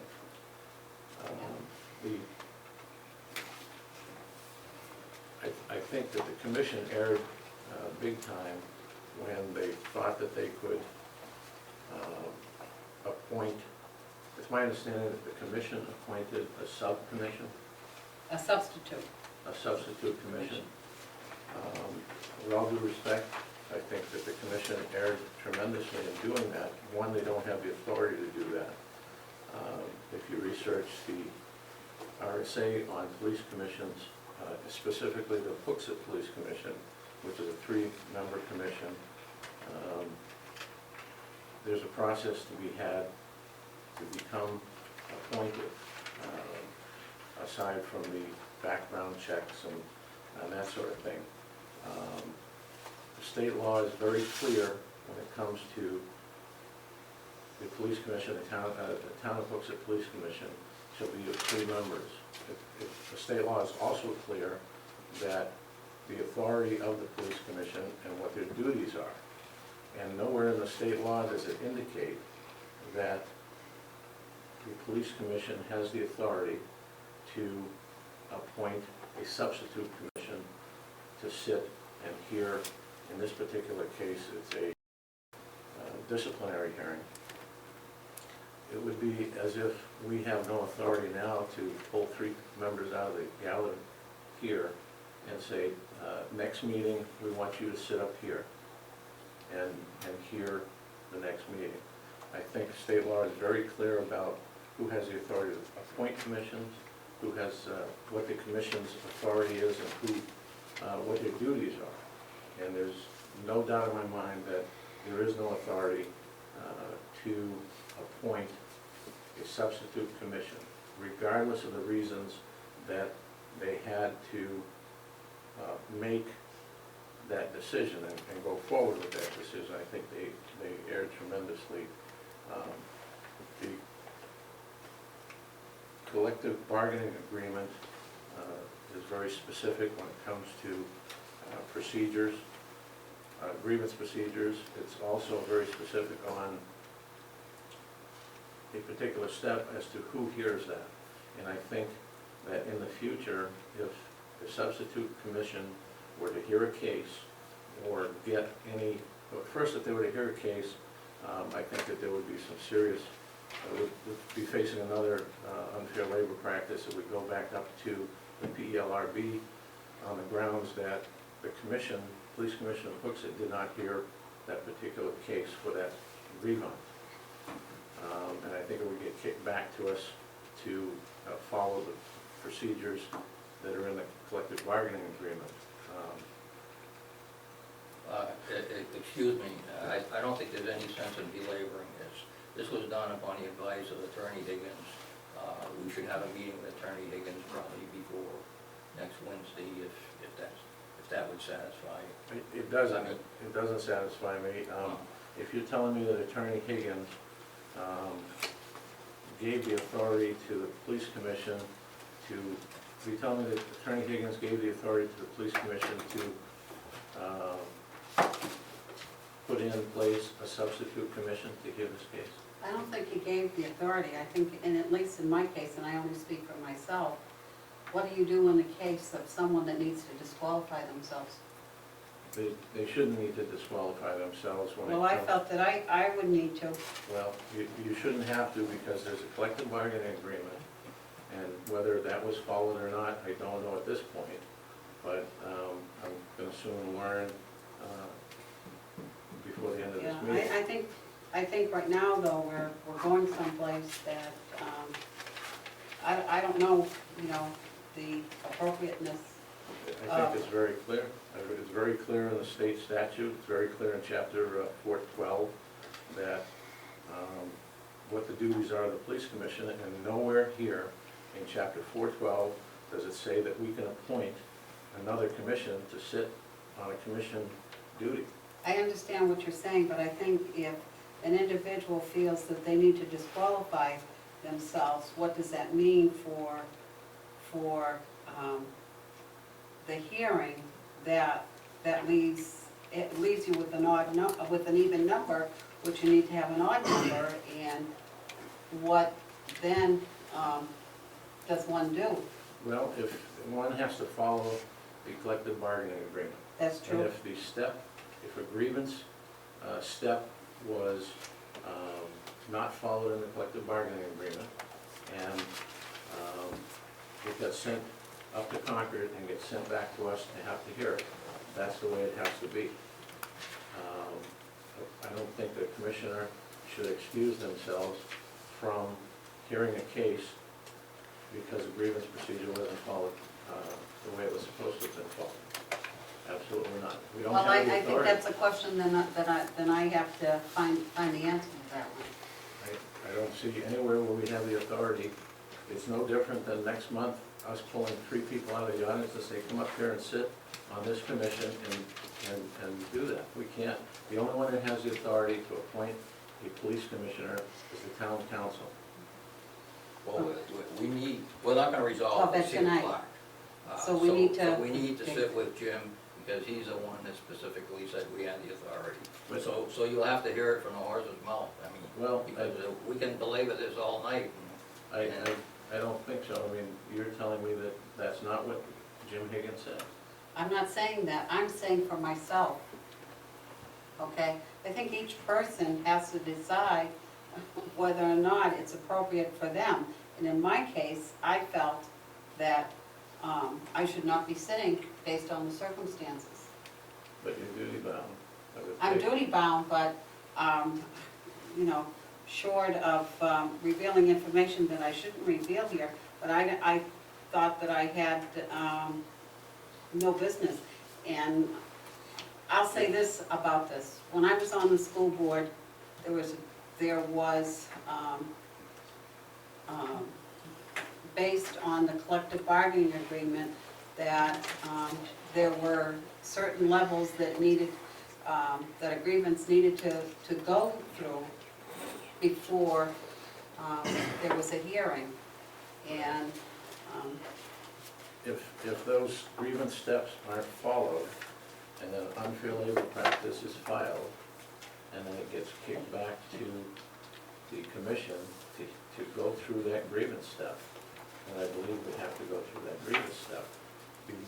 But I guess the only thing I agree with regard to Mr. Roy is I don't think we're going to settle it tonight. We have to find a way of getting the answer to the question. I think we need to settle that tonight. But how do we get the answer to the question? Like, I feel that I shouldn't be sitting on the grievance. I mean, I don't speak for anybody else here, but I don't feel that I should be. He said, Clark, he said we had the authority, so let's get it from the horse's mouth, and then you can debate it with him.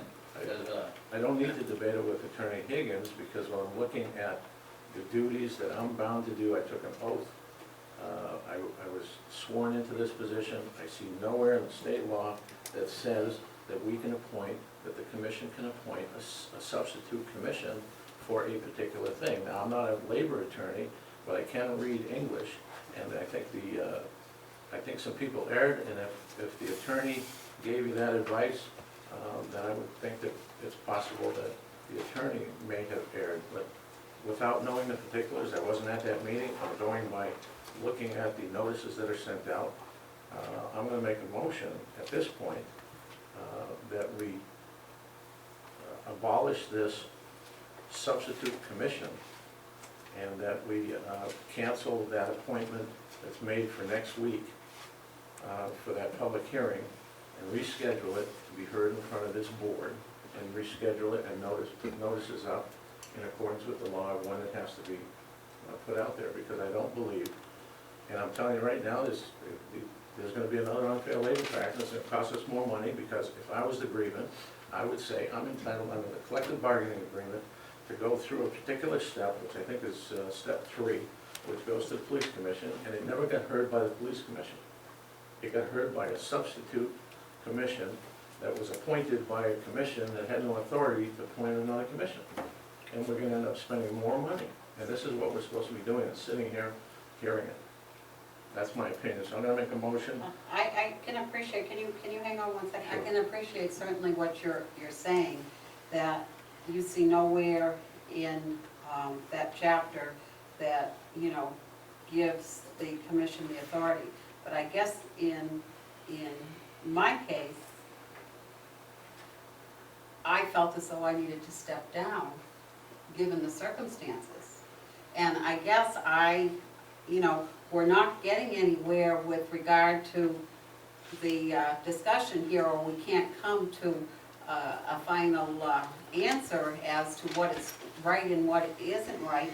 And I guess from where I stand, I guess we need to find the answer to this question of whether or not, based on my circumstances, of whether or not I can or I can't sit. That's for one.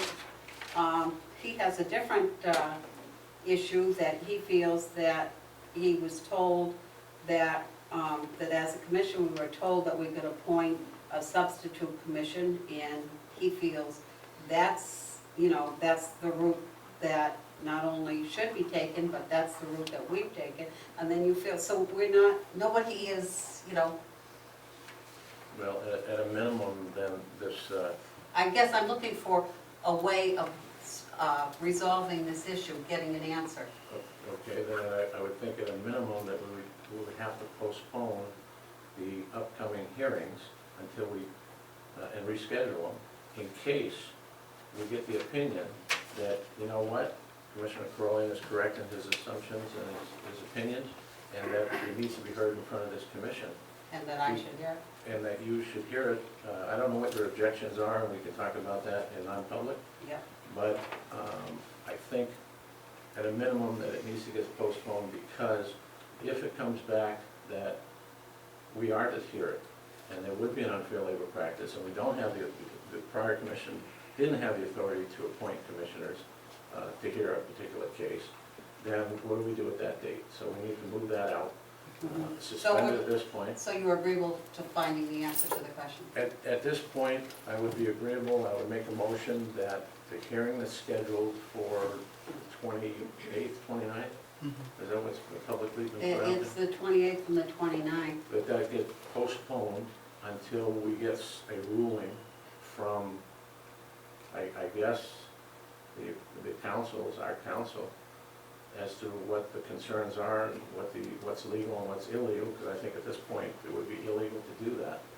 And if, the other concern I have is if that substitute panel has received any information about this case that's come up, that we might be, not me, because I wasn't part of it, there might be a violation of this person's. Well, I think that's all discussion that shouldn't even be. Okay. Well, then I'll make the motion that we move this, cancel the hearing that's coming up next week that's been posted publicly to a further date that's amicable to both sides, the grievant and the police commission.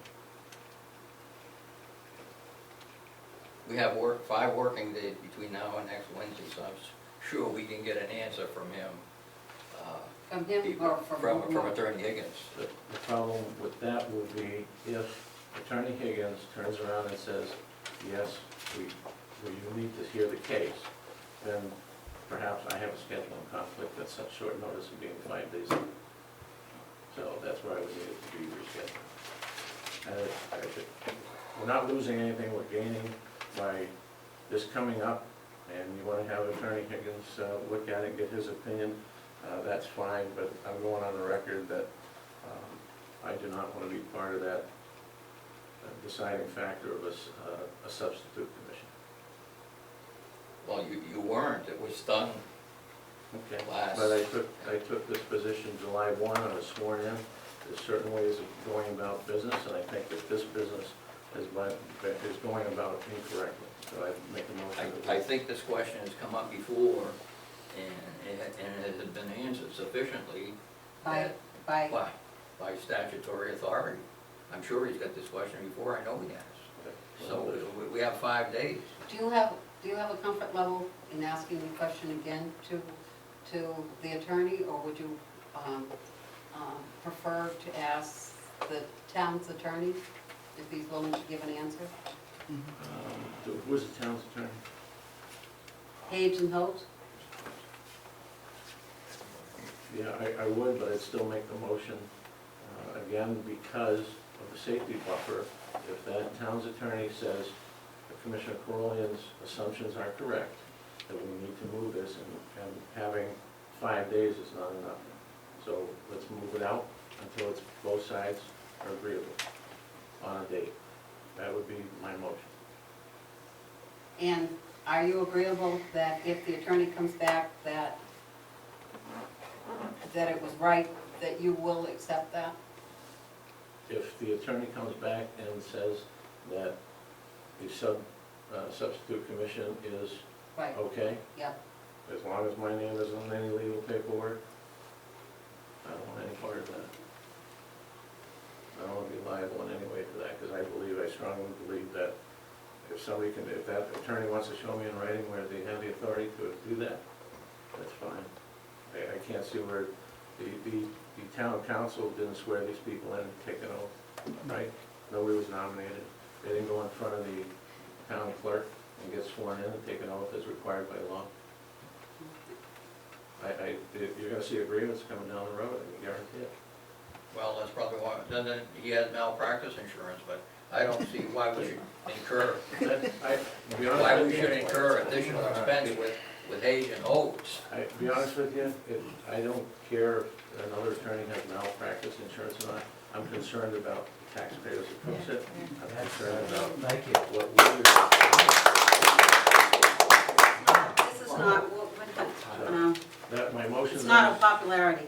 I guess I'm inclined to hold off on the hearing, but I want to get the answer to the question of whether or not the appropriateness of the, and I thought it was very appropriate. In fact, when people have asked me, I've always said that I thought it was appropriate, given the fact that I shouldn't be hearing it. And I'll say what I said then, and I'll say it today and tomorrow, that I shouldn't be hearing it, but I'm certainly willing to set that aside for the time being and, get the answer to the question. And since there seems to be somewhat of a concern about whether or not that was indeed the correct interpretation, I guess I would suggest that we ask the town's attorney, if the town's attorney is so willing to. Why don't you call Attorney Higgins tomorrow morning and let him cite the legal authority we have to proceed with this. We're going on a year. I mean, I don't know why we should incur an expense with Hayes and Olds. If we call Attorney Higgins tomorrow, we're going to incur an expense is going to be billable. Is he going to bill us for any information he gives us tomorrow? I'm sure it won't take him that long, but is he going to bill us? Of course he is. Yeah. He's not going to do it. But I'm sure So whether we it's pay gonna him or take pay him the town 5 minutes to cite you the legal authority. I don't think that another attorney looking at the law is going to take more than 5-10 minutes, and I don't think it's going to be that much of an occurrence. So, So, What is the pleasure? I need some direction here. well, the pleasure is that we, at a minimum, move this date, because if it comes Move it back. to a date certain? Do you have a date certain? No, it will be moved to a date that's agreeable to both parties, meaning the police commission and the grievance, excuse me, the police commission and the grievance, to move it out, it'll be an agreeable date, because in case it comes back that we have to hear it and that the substitute commission cannot, because there's no such thing as a substitute commission, then we're not going to incur another grievance and not more lawyers getting paid to go up to Concord to PDLRB and fight because we didn't follow a grievance procedure. I think the grievance procedure. So you have no date certain? You have no date certain? It should be within, Okay. reason, within a few weeks. But are you agreeable to getting an opinion from the town's attorney? Absolutely. Not me. Not you. I guess I am. The reason I would be is because according to Commissioner Roy, he's already rendered, the lawyer has already rendered an opinion on it, and it wouldn't apparently change. So let's go with an outside opinion, another legal. I'm saying Yates and Holtz because I think I had conversation with the town administrator that, if you did need services, as long as it wasn't in direct conflict with something that we could, is that correct? Correct. So I'm agreeable to that. Well, I'll need a motion to that effect.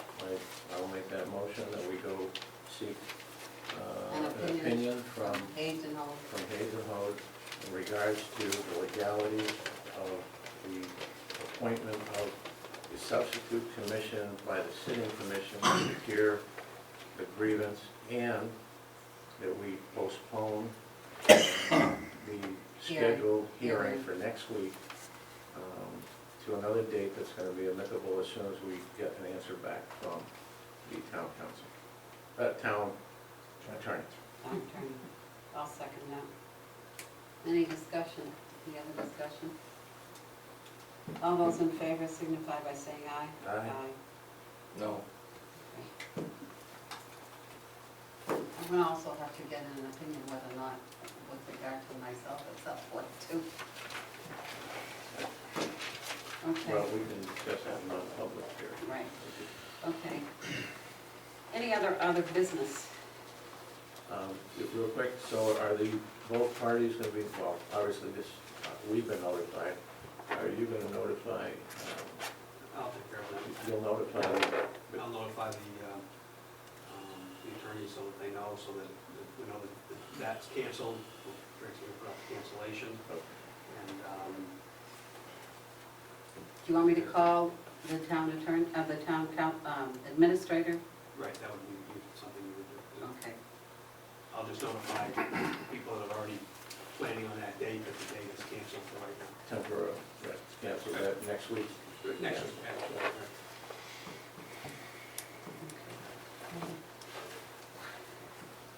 the items for the next agenda, I think, as we were going along, that I mentioned them. What it is, expenditure authority, manifest, and commission rules and regulation updates. Right.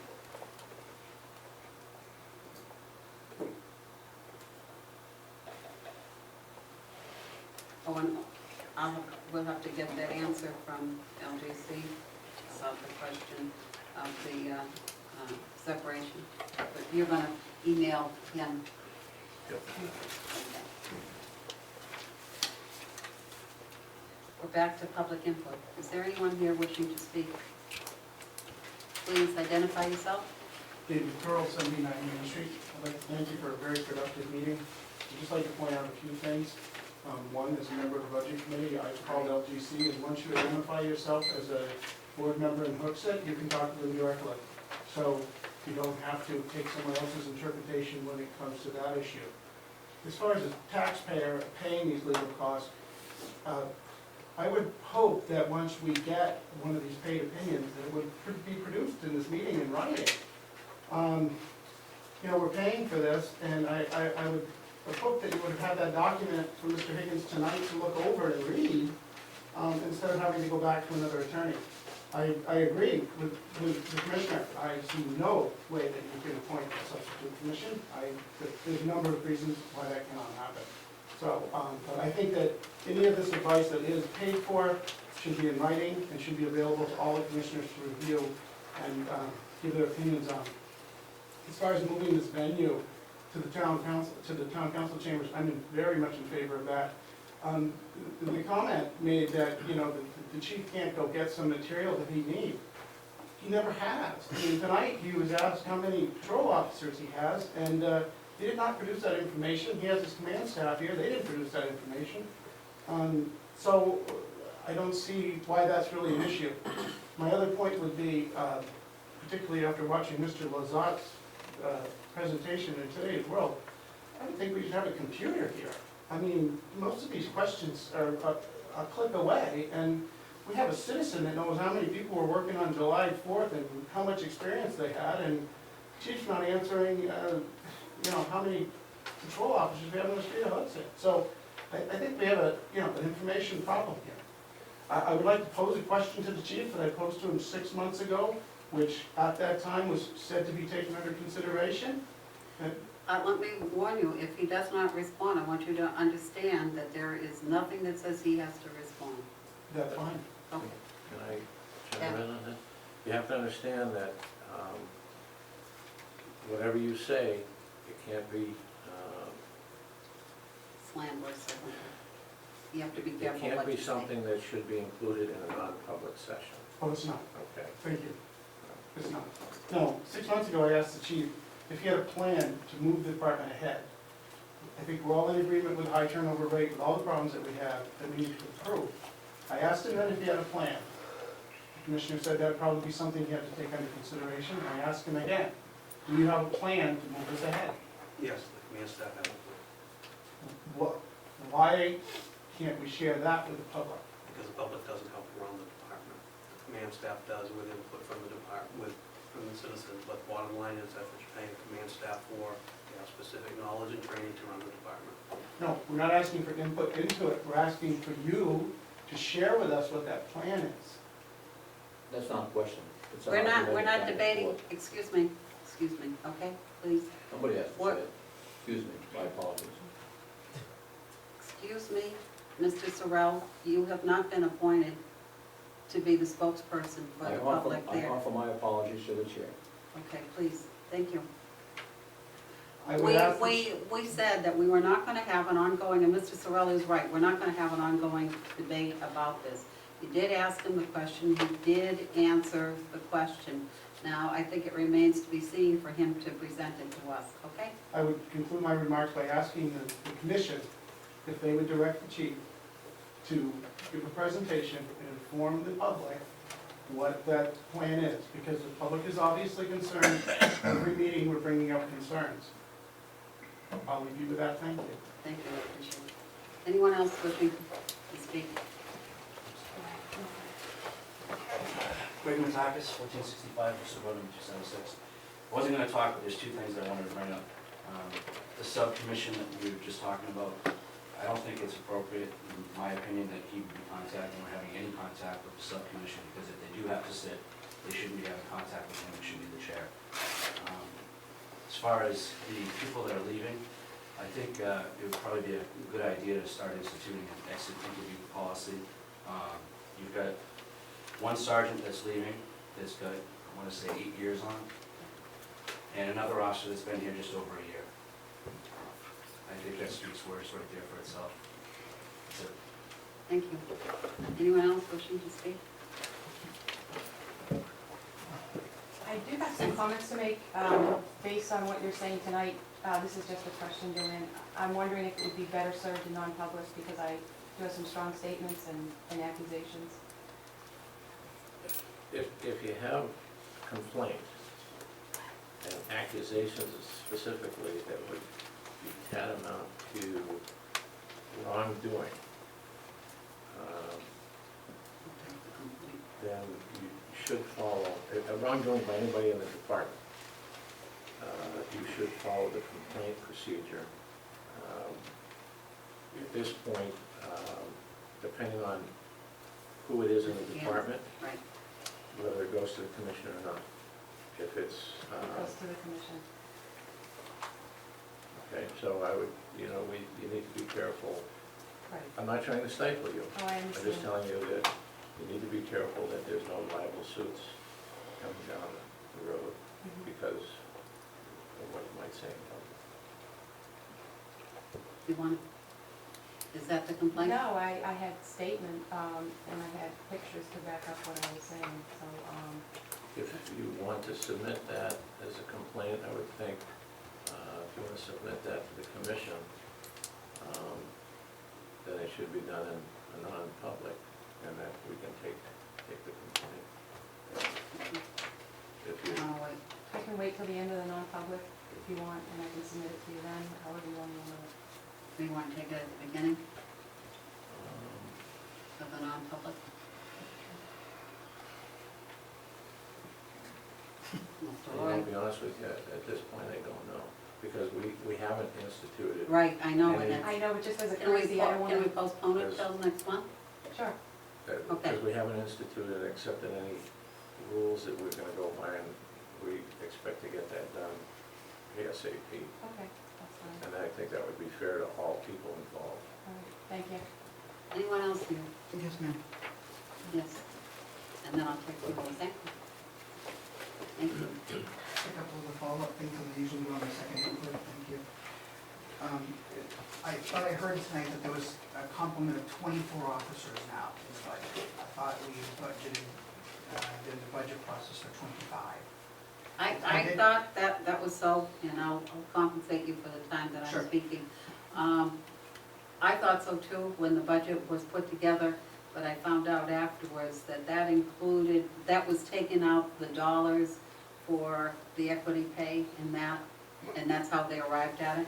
So the commission or the police department is removing an officer to pay for the replacement? No, I'm not saying that, I'm just saying, I think that's what the reasoning was when they arrived at the 25 from the budget committee, that's how they arrived at that number, at least that's what I was told by Christine.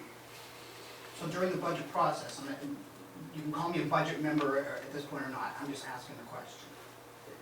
It was my understanding through thorough budget deliberations that there would be 25 officers. I remember the budget committee studying. And that's what I that. understood too, but when I went back to figure the numbers based on, figure the dollars based on that number, the dollars did not The dollars didn't match up. So you And can't- she said that the reason was that they were taking into account those dollars that were assigned or that were being planned on through the equity. And if you took the equity pay increase, that the dollars were there, and that's what she said to me. Because my understanding of the budget committee members, they were voting on the amount based on the fact that it was going to supply 25 officers. And that's what she And told you're me. telling me now that's no longer the case? Well, that's what she told me. That's what Christine told you? Yes. That the money didn't jive to make 25 officers? Thank you. So as I'm hearing tonight, then there's 2 more officers leaving apparently. Is it the plan of this department to hire 2 more officers to bring it now to 24 again? That's what I just said to Okay, the thank you. chief earlier in the meeting. Thank you. My opinion, I guess, about Representative Gordon, Councilor Gordon sitting on the table, I think that from what Mr. Carolyn was saying, it doesn't matter if he's sitting here or over there, but as a matter of respect, no matter who he is, I believe he should be sitting at that table. I don't believe, the statute, 412, addresses the fact that the council can't get involved in any operations of the Hooksett Police Department. And sitting there, he still wouldn't be directing any operations any more than he would be sitting here. He's still answering questions as a liaison, but he could sit there and do it. And I think as a matter of respect, I think he should be sitting there, or whoever is the council member. It's also my understanding of council rules that the town council appoints any replacements on the police commission. That is their sole job. No, No. I would No, like that's to not, correct you. that's the Or anyone whose term is expired, they. terms expired, yes, that is the So council. should you decide to step down because of this new hearing, wouldn't the council be able to appoint that? She wouldn't be stepping down, if she was stepping down, she would be quitting as a police commissioner. That was my other The question, I state- guess. The state law is specific. The only people that the police commission can appoint is a premature absence of the police commission, i.e. somebody dies, somebody quits. Then it's not the town council, it's the police commission that appoints to fill that chair until the end of that That's person's correct, I term. remember that now, I'm sorry, you're right, I'm sorry. So logistically, because this is probably very unique here, should this replacement commission still stand? Does this current commission step down for 2 days? Or is there 6 people now in charge where the statutes only allow for 3? How does that work? I think the intent was that they would be stepping away while this hearing was going on. But don't quote me. Okay, no, Please don't quote me. You can quote me that I'm not gonna. I think quote everyone's you. interested in how that's gonna work. I I can assure you I'm not gonna step down and quit, so. Okay, we just weren't sure, we didn't hear the process of how, I don't know about the process, so you would still stand in a capacity, so something happened during those 2-day Well, hearings? we need to resolve you would be- the question first. Okay. That's what I'm saying. It's my understanding, just to help out a little bit, maybe resolve any phone call to Mr. Higgins. And I can't remember what month it was, but I remember asking the question here, and I want to say it was March, where I asked the question, what was the legal justification for them establishing a replacement commission? And he quoted a statute, and I don't remember the number, but if you perhaps look in your minutes, you could probably get, he wrote a statement, basically, I guess, from Attorney Higgins, quoting the chapter of the statutes where that pertains. Who read that? Mr. Gagnon did. So if you want to just look into that before you make the phone call, at least you'll know the statute that he's referring to before you make the phone call and have his. That would be wonderful. 'Cause He I'd quoted like the to know. chapter, because I asked that question here, and I don't remember what month, I think it was, he's been kind of drawn. So that's basically what I had to say, thank you. Thank you. Anyone else wishing to speak? Mr. If you wouldn't mind, Mr. Sullivan, Mr. Sorrell has been waiting patiently. Sure. He's raised his hand several times. I'm sorry, Mike. Madam Chair, members of the Police Commission, I'd like to amend my apology to include all members of the Police Commission sitting here this morning, and I trust that you will accept my regrets and my apologies for my outburst. Sometimes my frustration overcomes my vocal cords, and I trust you will accept my apologies as a body. Accepted. Thank you. If I may offer very quickly, in my experience, over a long period of time, different law firms, different attorneys may have different opinions on the same subject. Depends on your expertise in that particular area of the law, and I'm sure Mr. Crowley understands that and recognizes that. And then there's the higher authority, which is the Superior Court, and then it goes beyond that to the State Court. It depends on what case law is being referred to in that legal rendering, et cetera, et cetera. So I just make that comment and observation. I think Commissioner Crowley and the Commissioner has raised some very reasonable and genuine questions on that subject, and they need to be addressed. Mr. Roy believes they've already been addressed. You're new in the chair, and more information is needed. You'll make a reasonable and intelligent, informed decision. Understand? Thank you. Thank you. Yes. Anyone else? Mr. Sullivan. Dick Sullivan, Morgan Drive. I too would like to welcome Mr. Corwin to this happy occasion. Thank you. And I hope your time here is successful and satisfying. Is this, I will have a copy of that. Thank you. Well, at the last meeting, Madam Chair, I had asked if you were familiar with 412. I wasn't clairvoyant. This was the extent to which that was going to be discussed this evening. Had you reviewed 412 since last meeting? Yes. Is this a quiz? No, but the question I asked was, after reading it, did you understand that this commission was an independent, autonomous authority in terms of any actions on the police department? I already knew that. So you do understand that? That's correct. Okay. The reason I bring this up in recent months, some folk on the town council have had a feeling that they should have say when things are going on in the police department.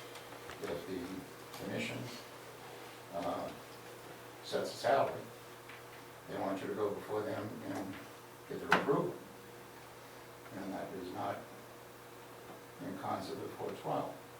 Because 412 places all that authority with this commission.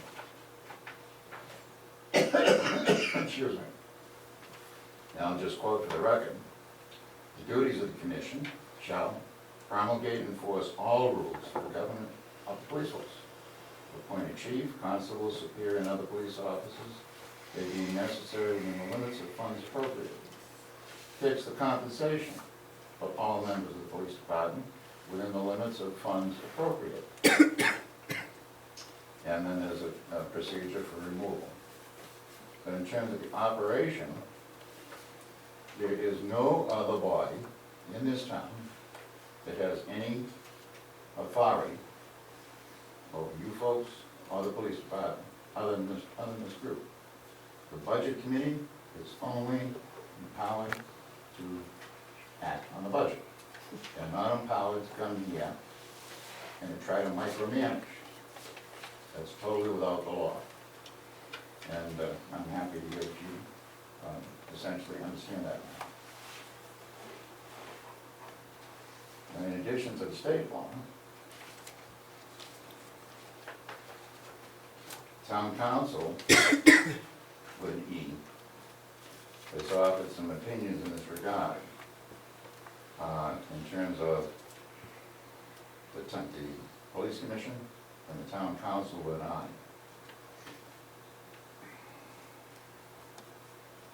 Bear with me for a moment.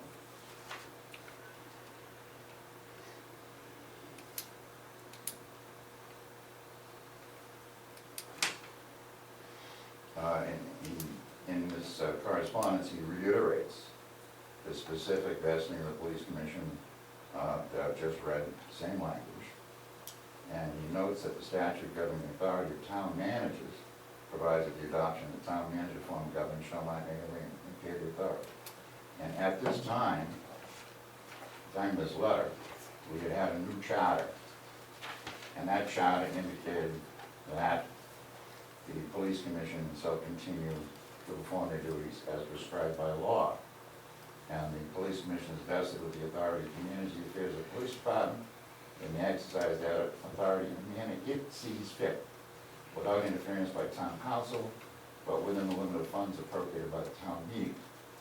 And I bring that up because over the past year, there have been a number of attempts to change that that have not been successful. But some members of our council, and I, still believe they should have authority over what you folks do. And they don't have that authority. So, and this is a basic that I think needs to be emphasized and re-emphasized so that the leaders of the community understand that this is not a home rule state. We get our authorities from Concord.